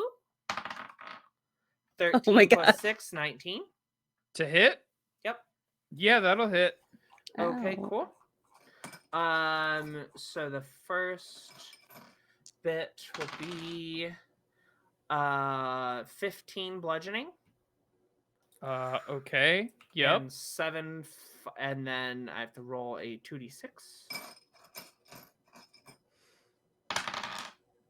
And then 7 fire damage. Which I am resistant to. So what? 4 fire damage? Yes. Right? Yeah. Isn't so it 3? Don't you round down? 3. Oh, 3. Okay. Either way, it doesn't matter. I as I get stomped, Rook goes unconscious. Oh. And you see and this creature kind of like gallops away on this steed. You see like quickly you're putting together, you're looking at this creature. It's heavily armored. But the only thing that's mobile about it, and that's about it, it's got a big sword. But the only thing mobile about it is the horse. It doesn't seem itself that kind of mobile. So, anyways, next up is Beldrin. All right. Spare Back to so sorry, I should do some flavor here. And so as this hooves crash onto Rook and this lance pierces Rook's armor, he says, you'll hear back into the river Styx with you, betrayer. I will not stand for another betrayal of Zerial, another group of hell riders tainting this place. And he spits, and you see this flaming ichor fall out of his mouth and sizzle Ew. on the ground beside Rook as the creature peels away on the mount. Next, Beldrin. So Beldrin's gonna step forward and, put a hand on Rook's body and murmur a prayer to Tempest to spare the dying for Rook. Or yeah. So that's the action, and I I guess that's it. Hey, we got some spare dye in here. Yeah, you want to we got buy some some? spare dying. I mean, I guess you could just summon another spiritual weapon. Heck it, because my other one would have been gone. Yes. So that's my bonus action. Okay, so you summon it right next to it. So make your attack. I'm doing it. Yep. No, that's cool. Cantrip. Yep. I was going to ask about that earlier. Hold on. One thing at a time. 15 to hit? What are you attacking? The horse or the rider? The horse. Hits. Excellent. All right. What level did you cast the spell at? I think it's just a second level spell, so just base level. Okay. Yeah. That's a d6 plus my wisdom for damage? Yep. Cool. Let's heck this horse. 6. 6 damage total. Like nicked its front leg or something. Yeah, so this I mean 6 is a good amount of damage for what that spell does. Yeah, for sure. I just meant compared to how much a horse has. Oh yeah. So you reach out your palm and you call this mace into existence, and it comes crashing down on the helm, and you hear and as this neigh comes across, it's pulled and it's twisted through. You somehow like hear it in like one dimension as like a horse on the mortal plane, and you hear kind of like a ghostly whisper in the other ear, and you feel like this burning fire in the back of your head from the sound that it made. Next up is Nori. Well, since we're quite close, and Molly knows I have a long history of killing equine creatures when I play. You're actually at this moment you're 60 feet away from this creature. Oh, wait! I thought it was a stomping on Trev. It did, and then it dipped. Oh, it dipped. Okay. Well, I'm going to move in much closer and use said short bow instead. All right, so you do that. Okay. I'm going to actually add in my proficiency bonuses and other things this time. And I'm going to get a 19. Why is your clock going off at 9:24? The bells are tolling for Nori. Can we just get a cast of Toll of the Dead there? I apologize. My grandfather clock seems to be ahead by a few minutes. Gotcha. Sorry, what did you roll? At 19. 19 hits. You're shooting the horse or the guy? The horse. Horse, yeah. I've got it out for the horses. The horses, of courses. So this will just be a straight attack because you don't have any allies near it.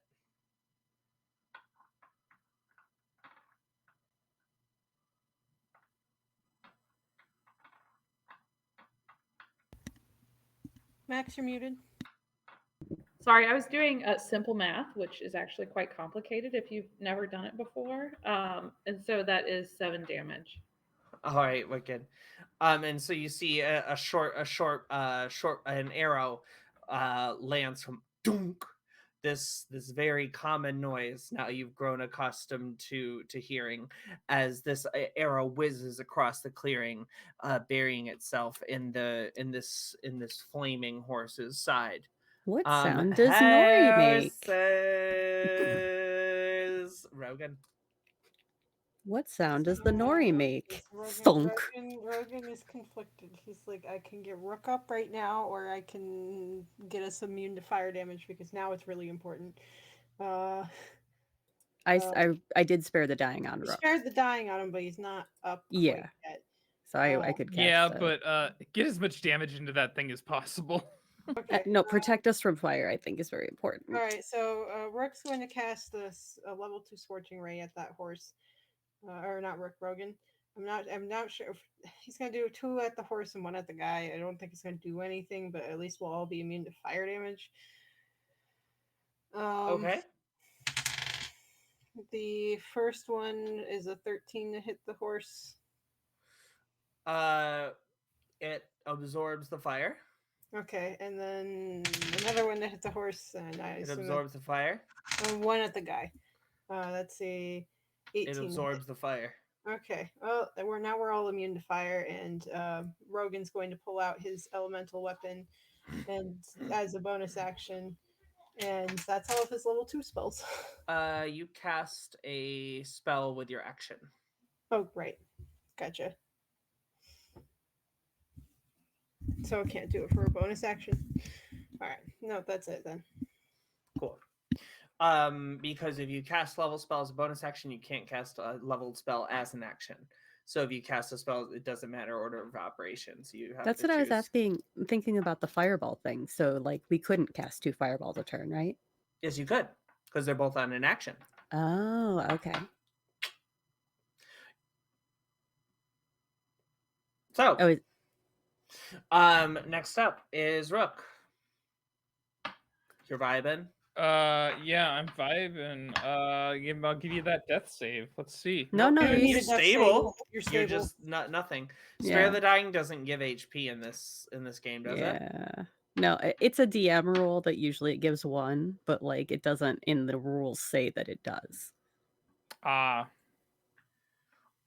Okay. So it's Yeah. DM discretion. I mean, yeah, I guess I thought spare the dying just means that, or I guess it does. No, You're I thought just stable. I thought spare the dying was the one that, like, so that you don't outright. Or I guess yeah, so you don't outright die, but Yep. okay, Yeah, so you don't have to make any All right. death saves. cool. Well, then I'm just It's chilling. like a thing. I'm just gonna look at it to make sure. I'm just gonna be Spider climb. just straight chilling over here. Spare the Dying. Taking a little nappy you nap. touch a living creature that has 0 hit points. The creature becomes stable. This has no effect on undead or constructs. Oh boy. Well, if I become stable, do I have to do the stable rule of roll a d4, and that's how many hours I'll naturally pop up? Yep. All right. So in case this combat goes for 700 rounds. Let's see. Boop. We got. I'll naturally come back in 2 hours. All right, cool.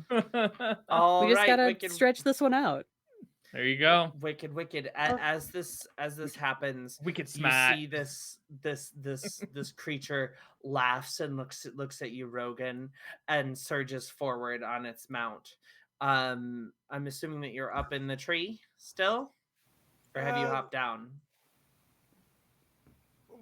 Yeah, I guess I'm still up in the tree. And he did do one more thing.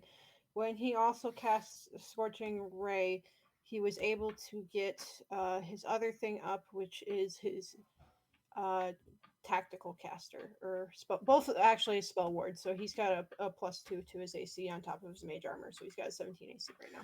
Cool beans. Wizard go burr. Actually, +3 because it's a proficiency bonus, so 18 AC. All right, so this creature will run forward at you and try to drive its lance into you. The first hit you'll be able to knock away with your magic ward. The second you will also be able to knock away. And so will you with the third. The third will be a 27 to hit. Yeah, that's hitting. So you're immune to fire damage. I am. So you will take 11 piercing damage. So as that's this half lance- because the spell ward also gives him resistance to piercing. Nice. That's handy. It does everything. It does. Does very little extra. It does exactly what you need it to do, and very little else. And the creature attempts to stomp on the body of Come on. of Rook. Rude. It's a devil, It's and rude. you're in hell. It's a rude devil. Well, I think it auto crits, correct? Because I'm down, right? Yeah. I think. Unless it's different in. Let's take a look. in Let's Tales learn. of the Valiant. Let's I'm pretty learn sure together. 5e if you're down, it's an auto crit. Trev, how do you feel about Molly killing your second character? Hey, you know what? In this campaign. In this campaign? Sometimes that's just the way the cookie crumbles. Listen, if your approach to D&D 5e is FAFO, you're gonna FO sometimes. Unconscious creature is incapacitated, can't move or speak, automatically fails strength and dex, attack rolls against an unconscious creature have advantage. Any attack that hits an unconscious creature is a critical if the attacker is within 5 feet. So, yep. So we'll see if I hit. I guess yeah, it's still 17, but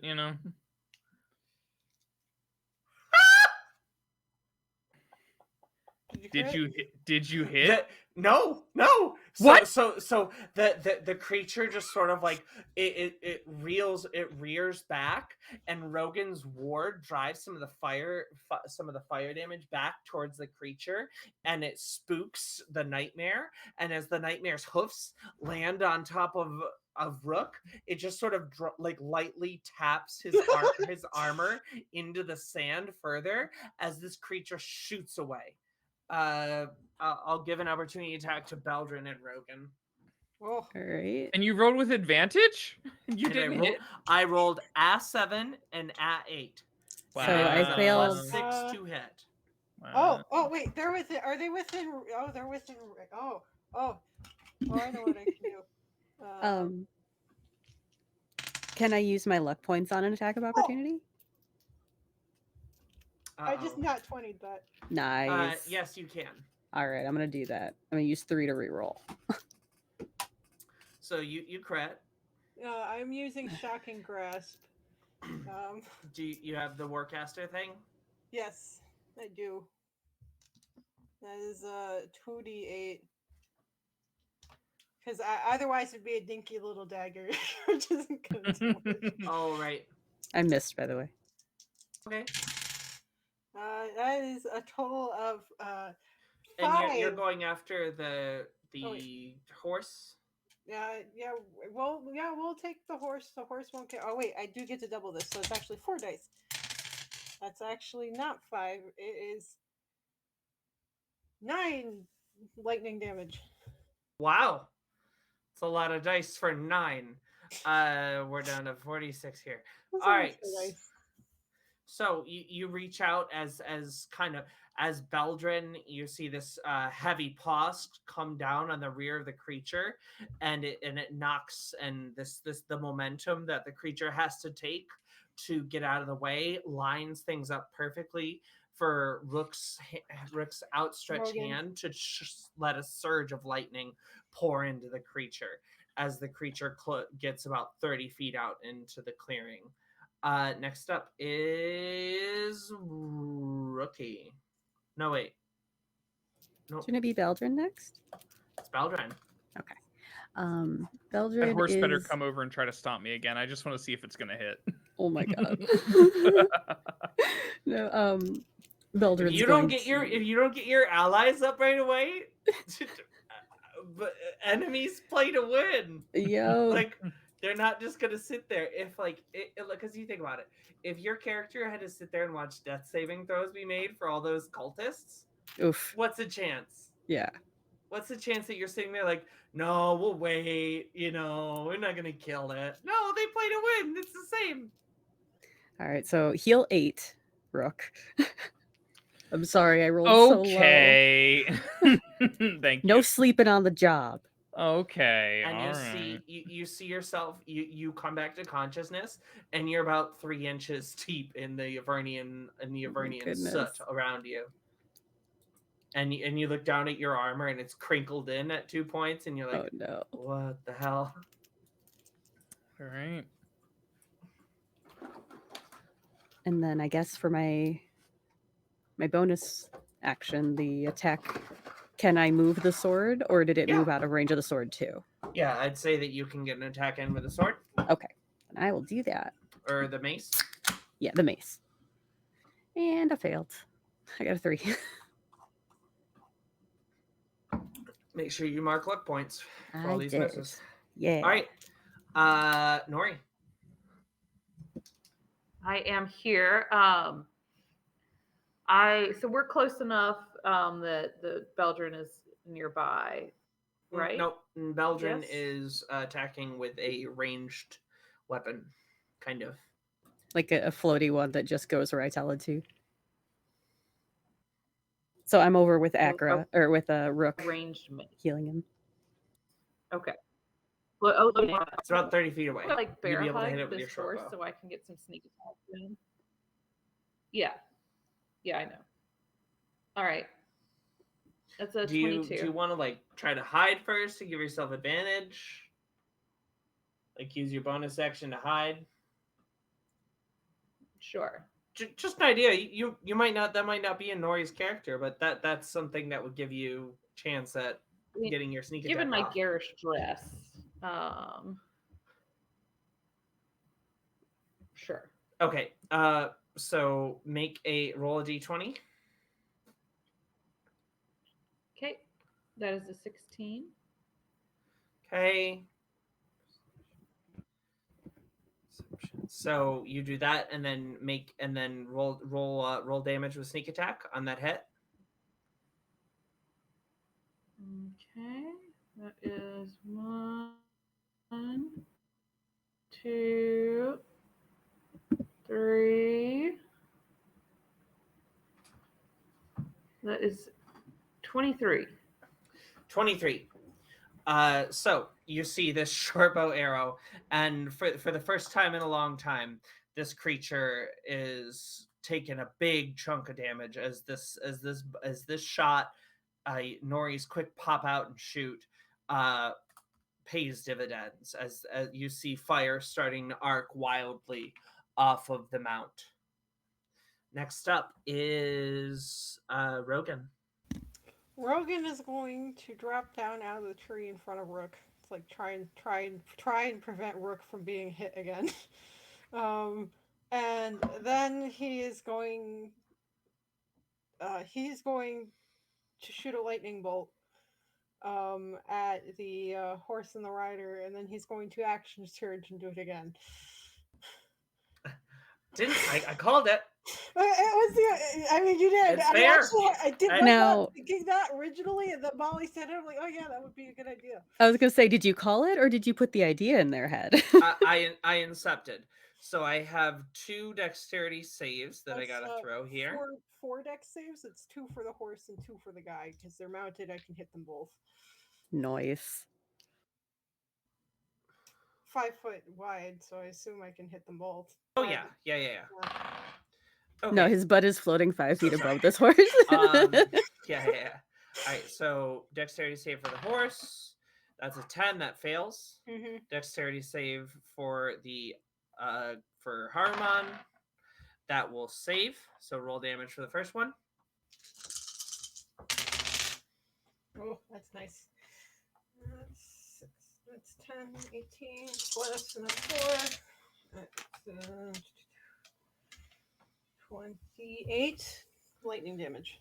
28 and so 14. So Yeah. you see this the kind of arcing bolts of fire are absolutely ripped asunder by this tremendous bolt of electrical energy that tears through this creature, renders it inert. Its rider seems to fare a little bit better, but not significantly. Then you're going to lose the next one. Oh yeah. That's also going to be a safe. Is the horse dead? Horse is definitely dead. Okay. But he rolled a 23 on this one. Oh yeah, he got it.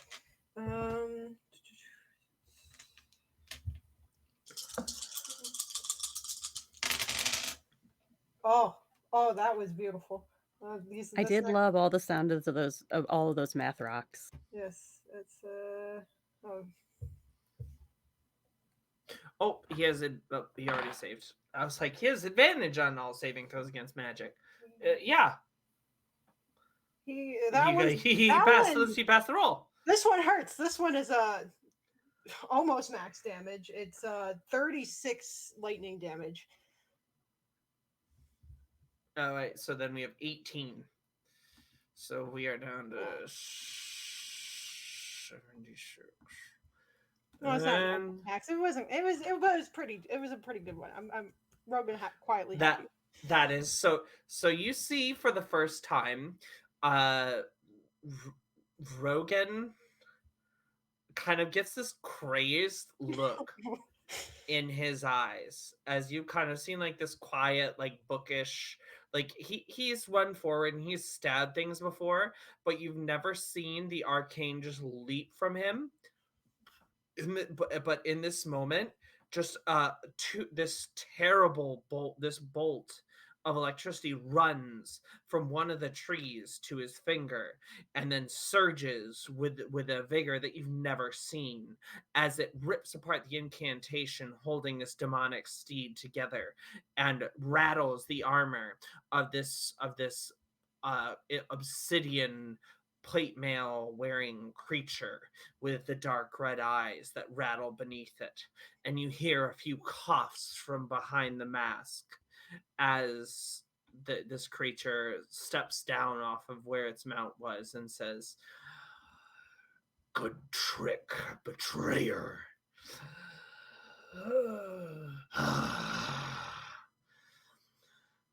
Hey, Rook, you got any of those cough drops?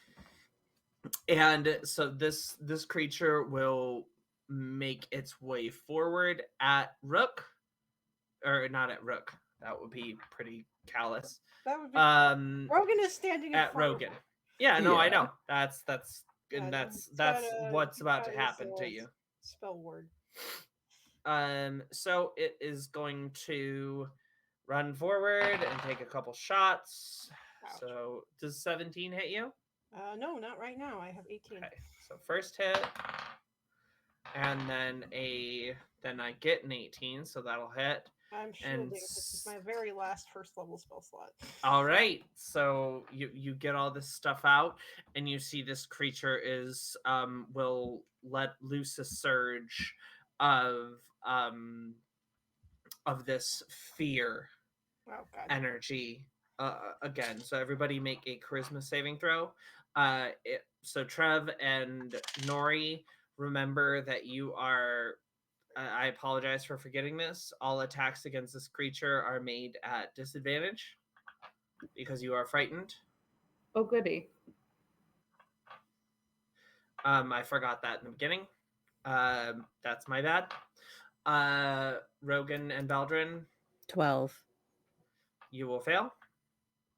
You see, I thought it was a 20, but it's actually a 2, so that's a 1. All right, so you are now all frightened of this creature as its presence and this massive hellfire weapon are bearing down on you. Do we remake the save at the start of at the end of our turns? Yep. So I'll just call for a quick roll from Rook and Nori to see if you've been able to shake it. Rook lost it when he went down. True. Nori, I got a 14. I think that's a me to beat. Nope. DC 17. Okay. So you are still frightened of it, and you cannot willingly move closer to it. So Baldrin, you're up. You're scared. You're scared of this. This thing has come closer, and as you're looking into its red eyes, and you're just like, this could have been me. This creature might have been something like me one day, and you're starting to see yourself in this kind of monstrosity in front of you, and like the kind of like what happens when you take, the word of a celestial to the extreme and you follow blindly. And what do? Well, all I can do is run away, right? No. Oh, I thought a creature had to use its turn to move away from the thing it was scared of. That is the fear spell. And this is actually one of my biggest annoyances with 5e DMs. Yeah. It's that they play all frightened effects as the fear spell. I didn't know there was a difference. Oh yeah. Okay. Huge. So what I can't move toward this thing? And all attacks you make and all against it are attacks at disadvantage. Okay. Well, that's fine. Because I'm not gonna attack it. I'm just gonna cast Spirit Guardians. Hey, my favorite cleric spell, and I was so happy to get to use it. And so this wave of radiant lightning pours out and starts to bathe this entire grotto in the radiant energy of Tempest, as you feel probably for the first time since you arrived to Avernus this very pure unadulterated connection to your gods as it radiates outwards. Anything on a bonus action? Can the sword still attack? Yep. Cool. Or wait, is Spirit Guardians also concentration? Spiritual weapon is not concentration Right, in you Tales said of the that. Valiant. Yep. Okay, so that is a 14 to hit. I don't think it hits. Does not hit, no. Okie dokie, that's my Let me see turn. about Spirit Guardian. It doesn't in 5e. It doesn't go off. It goes off on their turn, I think. Goes off on their turn. That's what it is in 5e. When you cast a spell, you can designate any number of creatures to be unaffected by it. I'm assuming you're picking all your friends. All my friends and me, yeah. An affected creature speed is halved in the area. When the creature enters for the first time on a turn or starts its turn there, it must make a wisdom save, blah, blah, blah. Okay. Same as 5e. So wait, enters for the first time on a turn. Does that? It doesn't count as entering it when I cast it? No. Okay. Nope. Enter is a very specific word that means moving into the area, whether by Gotcha. forced or by choice. Sure. Okay. Okay. Are you doing anything to like hide, or are you just gonna stand there to kind of like be within melee range of him? Yeah. I want to make sure that I can be by Rook in Okay. case he goes down again. Not gonna take another shot. Nori, you had dipped behind a tree briefly to shoot an arrow out as you feel this wave of also Beldrin make a charisma saving throw. Oh yes, thank you. Nori, you poked out from behind this tree and buried an arrow into the horse. You now find yourself, the horse is dead, but this giant obsidian monster isn't. What would you like to do? Excellent. Glad to know my horse killing streak continues. Well, I might unfortunately, it does not. No. Rogan got that one, but you definitely contributed. I got the assist on the horse killing. Yep. So I'll take that. I used Unicorn 3 luck points. all right. definitely count it. I used 3 luck points to get an Yes. 18 on that save, by the way. You are no longer feared, and you're immune to it for the next 24 hours. Heck yeah. Alrighty, well, from behind my tree, I'll pop out again and shoot for our nemesis here, and I have disadvantage, right? Roll to hide. Terrified. Well, if you roll to hide, you can just attack normal. Okay, so I rolled a 15. Trev, you're muted. All right. So you will still attack at disadvantage. I would say we're within 5 feet of it, though. Wouldn't that provide advantage? Oh yeah. Yep. Yeah. Oh, you guys are that close. You guys. All right. So it will provide sneak attack. Or sneak attack. Yeah. Yep. I'll take a sneak attack. So see what you get. See if you can beat the AC of plate armor with a shield. Ooh. Well, thank you, Google Roll Dice. I got a 17.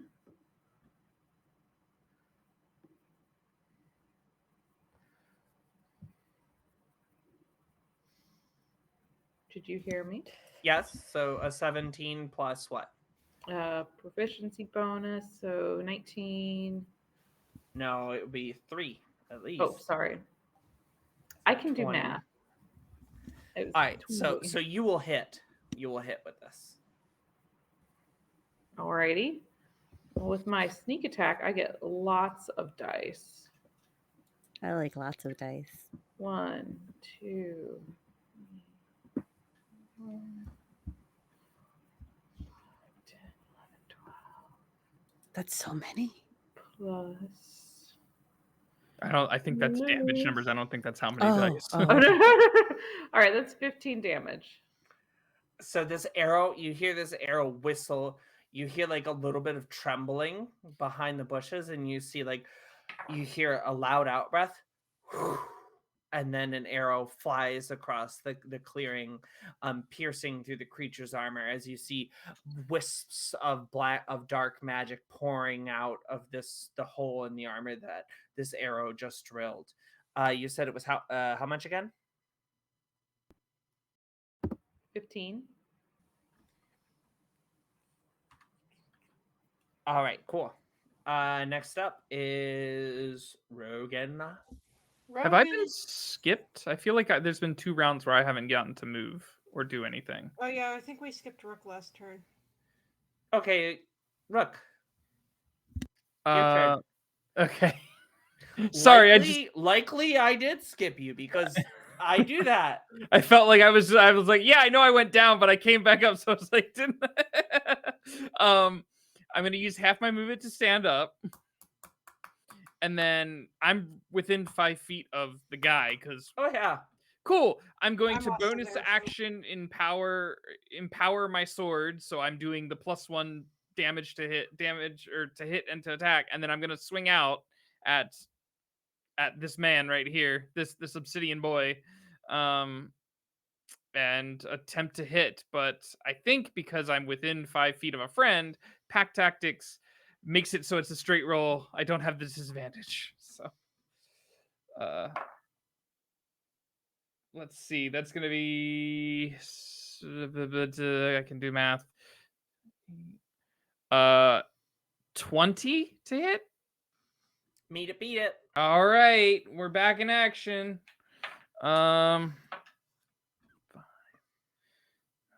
11 points of slashing damage from the magical silvered sword. Cool. And then I need to make my charisma roll at the end of my turn, correct? Yep. Okay. Oh! Huh! Well, it's technically a natural 20, but -1, so 19. Okay. Now Rogan. Okay. Rogan has orcish perseverance, and in a Tales of Avernus, that means that he makes his saving throw at the start of his turn, or at the end. He can choose when to make it. In this case, he's choosing to make it right now. Nice. There you go. And so sorry. That was dramatic. As this electrical energy has just coursed through Rogan. You see this kind of the magic still lingers in his eyes, and you see a brief flit of attempting to steady himself. That's a 17. And as he successfully steadies himself, he raises his sword and. Oh, well, first he spawns the lightning sword. That's the last of his spells. That's it. Now he's going to attack. Siphoning the magic away from the ward that had protected him from the creature's last assault. He draws this energy into a blade by his side, arcing the energy off of the tree on which he stands and diving forward down at this creature. That is 13 lightning damage. Oh wait, I have to actually roll an attack. I'm dumb. Sorry. I'm going out of order. My apologies. So you shook charisma. That's good. Now you got to Yes. make your attack roll with advantage because pack tactics. Yep. That's a 24 to hit, Yep. and then 13 lightning damage. Great. I'm sorry. Not a problem. Um.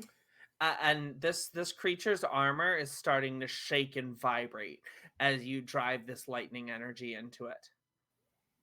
And I think this is also his last turn of his spell ward, because it's powered by the by him casting spells, so he will not have a spell ward next time. Cool. Rook, you're up. Okay. Yeah, because if you missed one, I gave you one. Oh, got it. And I'm giving you one. Got understood. Copy. I'm there with you. Okay.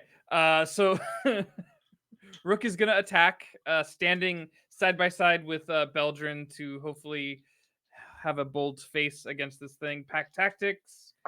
That's gonna be a. I'm gonna spend a luck point to push it up to 20. Aha!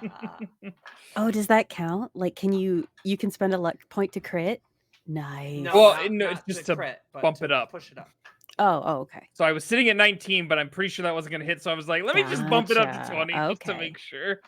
Okay. Oh, that's not as good of a damage roll, but it's 8 points of slashing damage. So you see in a brief moment, the sword of Rook meets the armor of this creature. It is the slash, and you see in this brief moment, for those of you who are tuned into the divine for Beldrin, you see a kind of the goddess of luck flash alongside of Rook and drive the sword through the armor as the runes on this blade arc and sizzle as this creature's armor continues to vibrate and starts to pulse in and out, and you see inside of it, and you see this darkness within, this just void, this pitch black obsidian core of this being. Next up is me, and so your spell ward's down. Nope, Don't- next turn. I still have it. Don't Dang forget. it. Don't forget the spirit guardians. Yep, Oh Spirit yeah, Guardian. wisdom saving throw. Let's throw some wisdom. Wow. How wise Advantage, I this rolled a boy. 7 and a 9. That fails. Roll. You bet. Let's roll well on this 3d8. All right, and then let's see. Do you still have the spell up? Yes, 3d8. Okay, roll 3d8. Gotcha. Okay. That's a 6 plus 5. So 11, 12, 13, 14, 15. 15 damage. Okay. And it will move forward, and it's kind of putting Rogan in its sights, will lash out with the spear a couple more times. Do you remember it moves at half speed too, if that matters? In this case, it doesn't. The first one will be 25 to hit. That hits. The second one will Ouch. miss. The third one will be a 24 to hit. That hits. So you will take 22 piercing damage. Halved, so 11. As you see, this creature is just frantically stabbing you, trying to drive you into an early grave, and these wards keep pushing it away, and you're knocking the hits away with this sword made of pure arcing lightning. And Beldrin, top of the order. All right. Let's go. I think he's just going to try to use the mace this time, like his Alright. mace. So, making an attack roll. It's not very good.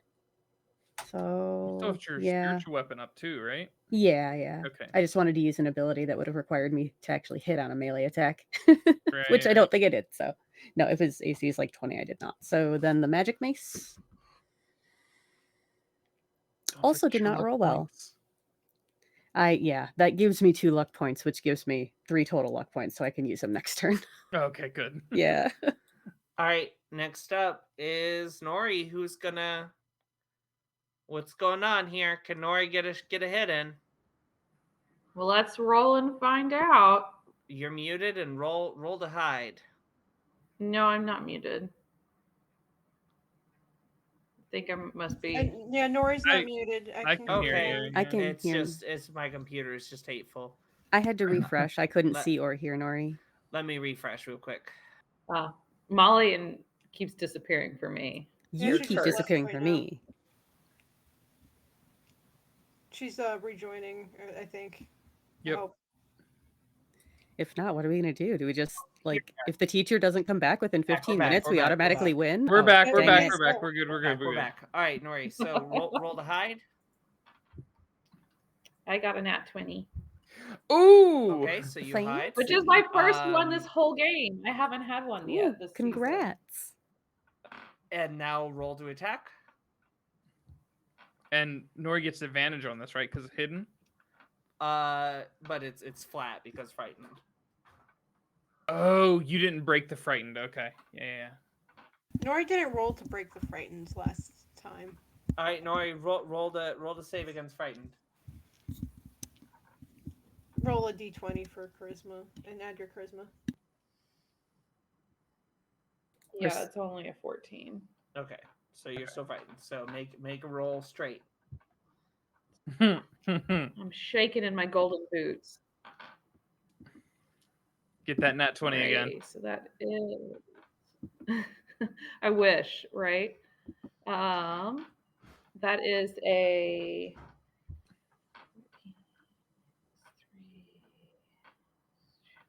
That's an 18. Do you have 2 luck points? I actually have a lot of luck points because I accrue luck points faster than your average soul. When you would gain 1 luck point, you instead gain 2 luck points. So I've always been topped up on luck points. So you can knock yourself up to 20. Do you choose to do that? I mean, I might as well. All right. So this where are you aiming for on this creature? Is this gonna be one for Nori? This should count for more than one. Where should I aim for? The boss is We're all the gonna go beans, I'm center pretty of sure. mass. I really don't want to mess this shot up. We're a little banged up. We're going center of mass here. So as this creature diving forward with this sword is driving blow after blow into Rogan, trying to end the life of Rook, Nori and Beldrin calls down this kind of righteous lightning of Tempest, and it begins to arc and spark off of the obsidian armor, meeting the end points of the lightning, meeting trees all around the clearing. As you reach forward, you catch a little bit of the lightning in arcing off of the tree point nearest you and knock your arrow. You drive it straight into the center of the mass, and the lightning follows it, trailing it into the center and ripping this creature apart, leaving behind a small necklace, an empty suit of armor, a shield, and a lance. And you hear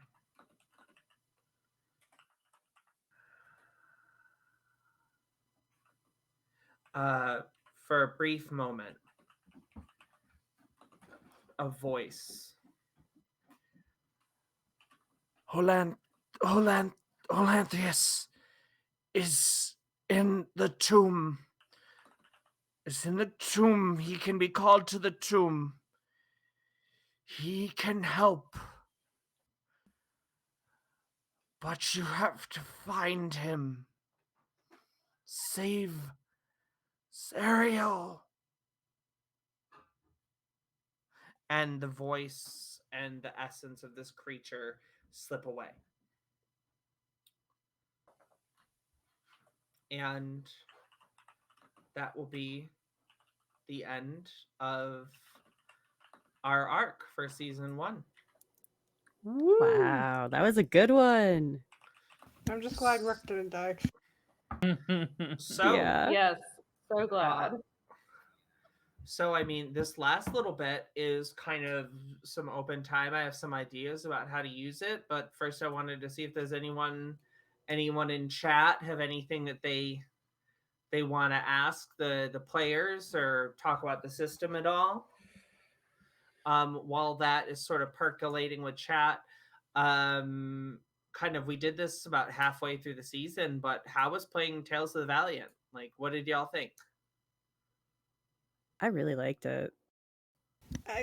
It was nice. I feel like they need to work on their balancing.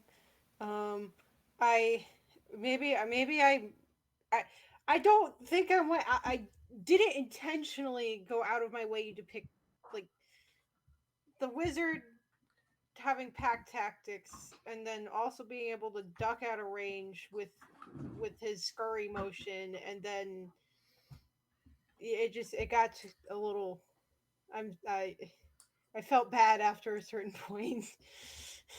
I think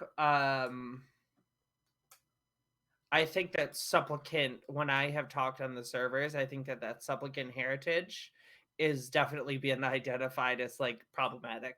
Yeah, It's got too many features.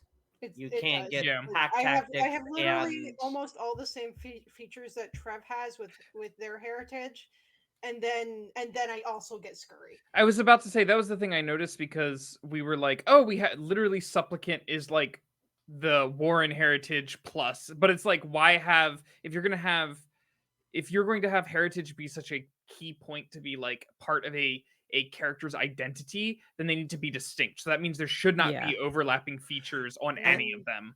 and this might be just like an error in playtest interpretation on my part. Like they may have actually written out supplicant at some point, and it shouldn't be playtest material. Yeah. I forgot to check it every time. So it's very possible that Warren is the replacement for supplicant. I highly doubt supplicant will go live. Or it might be just Um, heavily modified when it goes live, I would imagine. Either pack tactics or scurry. Yeah, not Yeah. both. Mm-hmm. Pack tactics is very powerful. Especially Yeah. when given to a fighter wizard standing Yeah. next to another pack tactics guy wielding an elemental blade. Yeah. Yeah. Oh yeah. Yeah.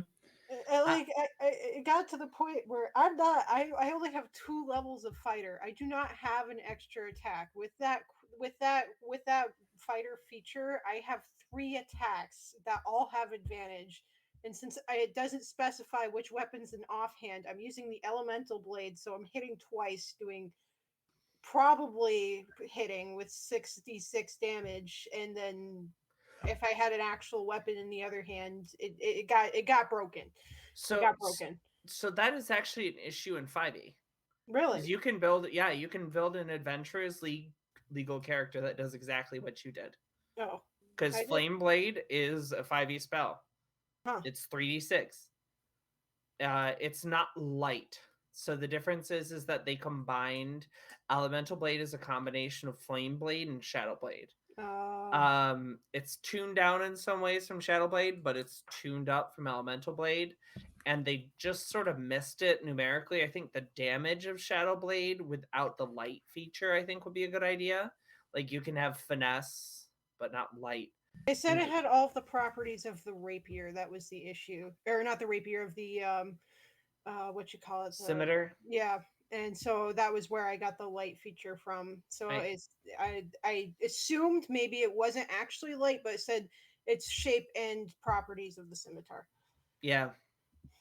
So that's cool. I mean, I think for me, I think it's interesting. I think it's it's a little bit of an uphill battle here, right? Like that, like a lot of these systems that are coming out recently, especially like Tales of the Valiant and what is it, the MCDM system or whatever, they're all based off of one, a D20 system, and more narrowly they're based off of 5e, so they're having that like uphill fight to make them distinct, because when you have a formula that's worked for so long, how do you kind of break from that mold? And I can see that that is very tough, but I do think they did a very good job with kind of introducing this heritage system, giving you something right off the bat that you can kind of, instead of having that background feature that sometimes I feel like they might work, they might not, and some of them are more RP focused. I feel like these features, if you will, these heritages, give you a mechanical but also a role playing thing that you can play into, because it's like, oh, I come from the Warren heritage, so that has some role play implications that if you were in a longer form campaign could come up, right? But it also has mechanical advantages, like it actually gives you a mechanical advantage in some fashion. Or like supplicant, which is the end all be all great heritage in this system. But I do think that like the thing that I'm Min-maxing class. seeing, the things that I'm seeing is that we just need more of the system, because I feel like with it being such a small playtest packet, there tends to be very quick. These are the kind of apex things that you want to pick if you want to make a min-max character, as opposed to being able to make a swath of min-max characters, or even a swath of RP characters. In the smaller packet, there's I can just small shorter amount of choices. So I feel like having more will give people more things to play with. I do think that some of the classes appeared to be a little bit more baked than the other ones. Like I feel like a lot of the secondhand classes, they just wanted to get something out to get you to kind of get that class identity. But like Mechanist, I felt like there was more stuff they could do with it. I don't know what, but I felt like there is just it didn't ring to me like a battle kind of architect like I kind of was imagining I could, you know. It's when I read Mechanist for the first time, I I was like, this is like a collection of features. Yeah. Like, Mhm. and I don't get what the spark has to do with the rest of the class. Yeah, I was like, I feel like that should have been a subclass feature thing, or like, I don't know. I feel like again, like it's got a lot of RP things that you can do, or like, okay, I'm quickly being able to like schematic and build things, but like mechanically, it didn't kind of come over. I feel like, yeah, I can make items really quickly if I use my spark, but like even then, if I'm trying to build anything larger, it still takes time. You know, it just counts as an extra like a schematic that I'm able to pull from. So I liked So the augments though. I thought being able to do augmenting my gear is very fun. I think there's a lot of stuff they could do with that. I like that in later features you get to then just augment on the fly with a bonus action basically, which really helped out in this fight being able to quickly like just boom boom boom, you know. Um so yeah. Cool. Matt or Belgian, I heard you hop in there. Viara. yeah, I'm kind of I've always played a cleric. Excuse me, so I didn't even read any of the other classes. So it's been interesting sort of going from, vanilla 5e cleric to Tales of the Valiant cleric. So like the thing that I noticed, which is kind of what Trev was saying, is like, there's these are the things you do to min max. Well, these are the things you do to min max cleric. There's only these, few spells for offense because they don't have the full spell list out. So yeah, it felt fun. I do like the additions, especially like I said, the luck points and stuff. But it just feels like, yeah, I want more. And I think that that their system is going to be published in April. Yeah. That's my birthday. Hey. April. Yeah. Happy early Maximilian, birthday. what Thank you. what are your thoughts on Tales of the Valiant? I thought conceptually it was really interesting, and I feel like there's absolutely nothing profound I can say after Trev's like in-depth description. Oh. So maybe a bit on the fluffier side. I really enjoyed their rogue. It's my first time playing one, and I think it was probably one of the more developed classes, and I just thought it was really interesting. I felt like in terms of sort of plot within the materials that were shared, I didn't see as huge a distinction as I would like from traditional 5e in terms of uniqueness. And I would really like to see some more originality and some difference there than what we are traditionally used to playing. Yeah. So that's something that I think would really improve the system. Yeah, I agree. That was one of the things that when I posted about like, oh my god, my rogue is killing everything on their server, I was like, hey, this is going on, and they're like, yeah, we didn't change rogue that much. That's just a 5e thing. I'm like, yeah, Yup. yep. It's just like if you are good at playing a rogue and you play with a ranged weapon, you're gonna do good. You're gonna do well. Yeah. I'm Honestly, glad to hear you watching talking about me with other people. That makes me feel special. Yes. Oh, don't worry, Gorge. We're always talking about Maximilian. watching Max play her rogue is just made me want to play a rogue. I might not play a cleric next time. There you go. Gosh, would be something. Right? Um so question from chat. What was your fondest memory of the season? We'll start with um Nori. We'll start with Max. Fondest memory of the season. My fondest memory of the season. I really loved. I mean, this is also really terrible, but I really loved when we were freeing Rook, and there was that like prissy bratty person, and we Yep. trussed them up and tossed them in manure. I mean, unfortunately, they were later like murdered, but I really loved, that was like that was like free therapy for me. Getting back at some people I've dealt with in real life. I really enjoyed that. Uh, Viara. Alfredo and lasagna. Huh? I love them so much. I will always be in your heart. Mhm. I Don't loved you them know? so You give me much. anytime you are in Baldur's Gate, you come by, you sell me dragon called things, I will always buy them. I will let Oh, fuck off! I will let my cat piss on all of them. Trev, I mean, highlight of the season. I think it's maybe a given, I don't know, but probably Akra's death. I mean, I think it's one of those of like it's a sad moment. It kind of like happened very abruptly. It was like it wasn't even you as the DM having like an attack come my way. It was just a death saving throw that kind of ended it all, right? I rolled a natural one. What are you gonna do? Which I think kind of just leaves it when you go into like it was up to the fates. Well, there it was. It was up to the numbers. So that, and then being able to pivot into a new character just from like that sense as well. Like we had the somber story moment, and then I got to play another like goofy character towards the end and kind of get to dip into two classes without multi-classing really, Yeah. and kind of have some fun that way. So I think that was kind of the highlight for me. Cool. Yeah, I mean, I think like I really did enjoy Akra. Druid, honestly, I think is one of the best classes in this Mm-hmm. system, Mm-hmm. in any 5e system. Right. Period. Druid's my favorite class too. Like anytime I can play a druid, I love playing druid. So, and it's just like it's natural.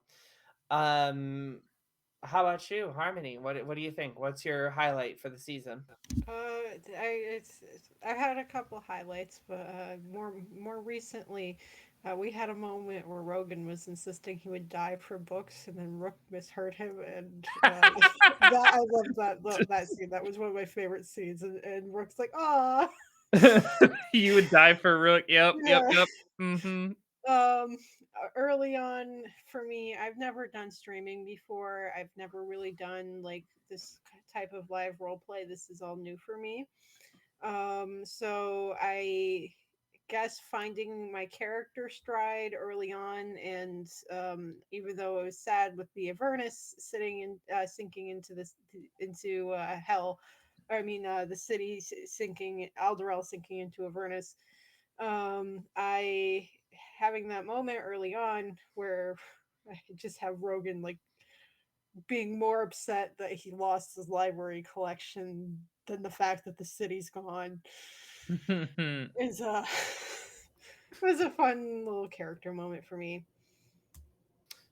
Wicked. Yeah, I that is one. So like in the Wizards book, the biggest loss that the pre-written adventure is that you don't see Elturel go into hell in this format where I have unlimited special effects budget, right? All I'm doing is blah, blah, blah, right?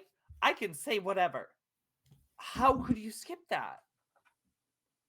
How could like it blows my mind. Yeah. So what was your favorite, Molly? My favorite moment, um there was like that I felt like generally when a character death, with all my jokes aside, like when a character death happens, I like to make it meaningful. I think that that's something for people who like join LARPs, who are in LARPs with me. Like whenever there's like a big significant death, I try to make it meaningful and impactful. So like at Max, we've done a unicorn sacrifice, we've done ritual sacrifice at a LARP before, and we tried to make that moment like big and impactful and meaningful and add a lot of cool little flavor things to it. So I really do enjoy those moments.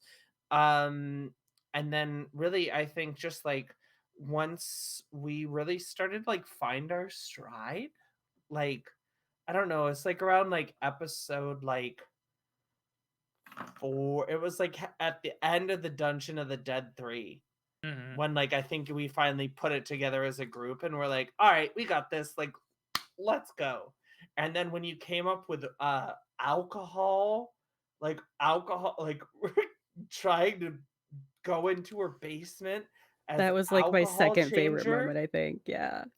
So like at that moment, you're supposed to be level 3. You're like the way that the adventure is structured, you do upstairs, then you do downstairs. Oh, No, we went And straight to so downstairs. you were level 3, you had fresh level 3, and I'm like, and then when Akra just like is handing a bottle to this guy, grabs his other hand and goes, I was like, oh no! It's like, oh, she's dead. Everyone's dead. I was like, this is the TPK because, like, how do you not bring your whole dungeon down on yourself at this point? And I threw 75% of that dungeon at you all at once, and you only one of you died.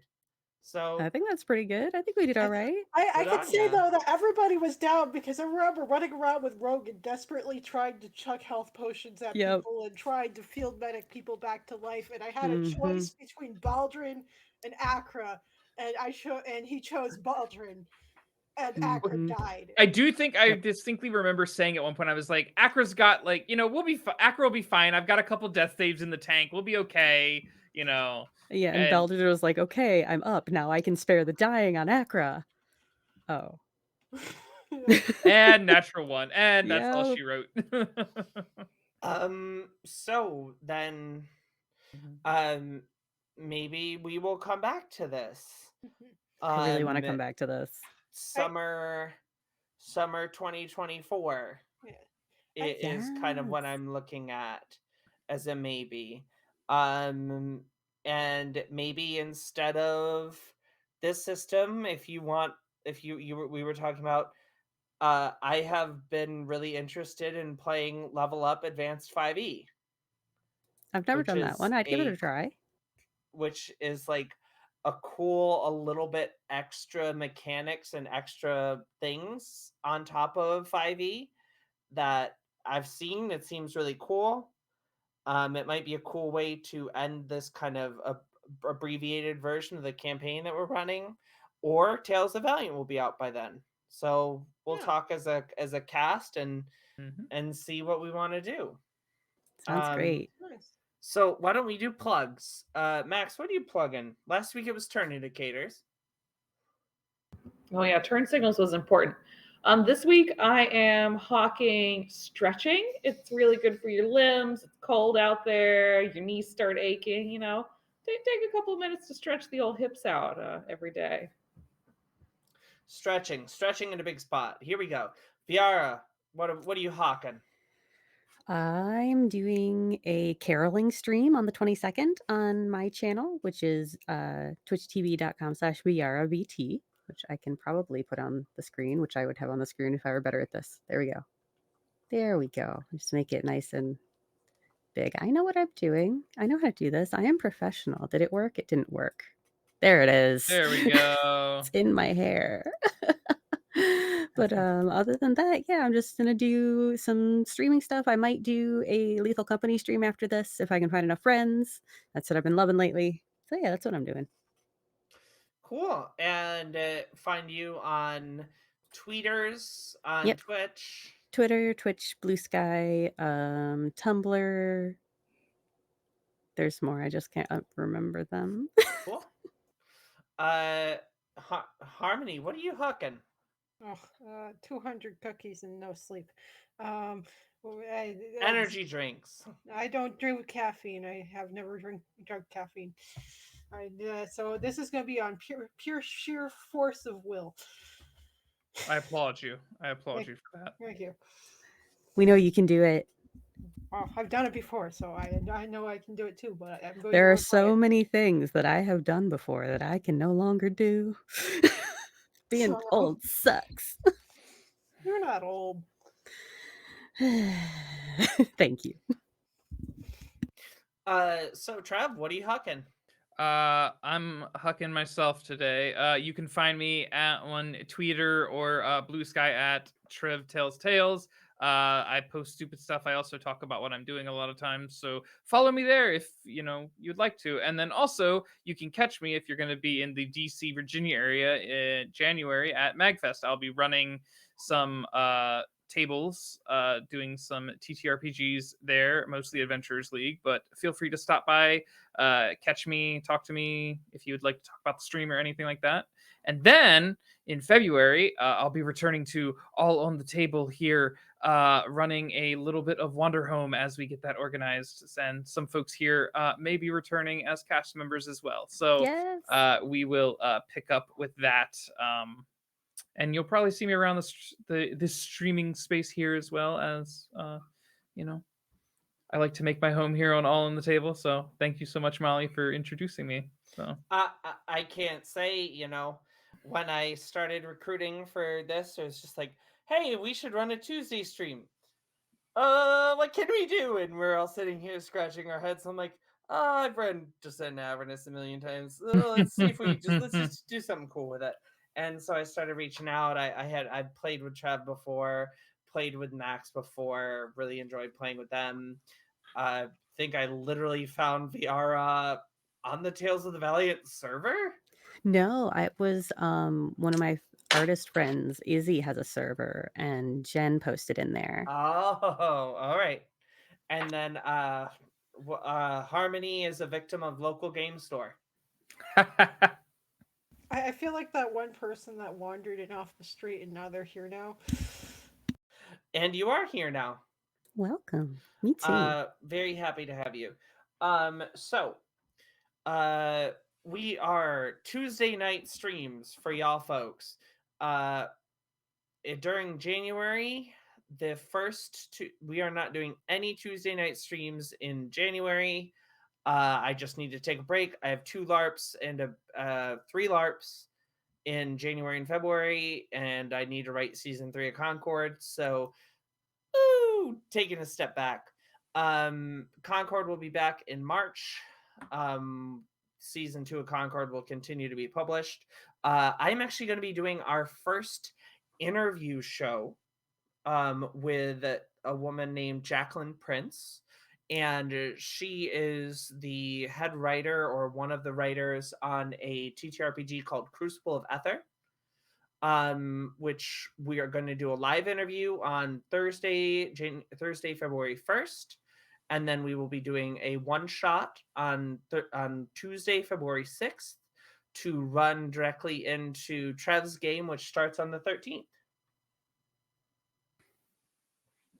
Yes, indeed.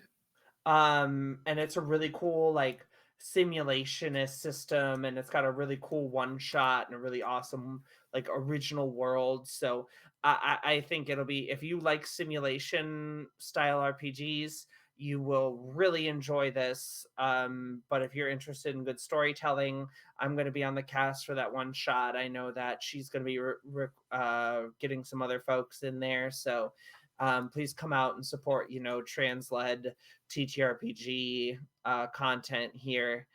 And the last thing is, I want to say thank you so much to everyone who donated during the Trans Holiday Special. We made over $13,000 for Dr. C. So that's amazing. Wow. That's crazy. That's great. Us personally, we did not make $13,000, but as a group, No, I Gender know. Federation, everybody Mhm. was able to get that together, and that's amazing. So if you donated to our stream, my goodness, thank you so much. Love you.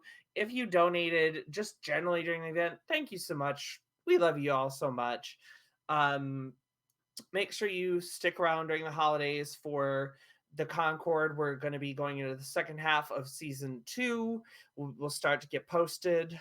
And it's God, it's so cool. I can't believe it. It's so cool. And Thursdays, I know there's going to be some Philly 5 stuff going on, so make sure that you stay tuned. And obviously wonderful programming on Saturdays, so make sure you keep an eye peeled for that. So know that you're loved, know that you're safe, here at On the Table. If you're trans and you're somewhere unsafe, please reach out to us. We'll see what we can do to be of assistance or just be a listening ear. Life is really hard out there right now, so please take care of yourself, take care of someone else. We love you very much. Have a good night, y'all. See Bye. See you ya. next season. Bye, everyone.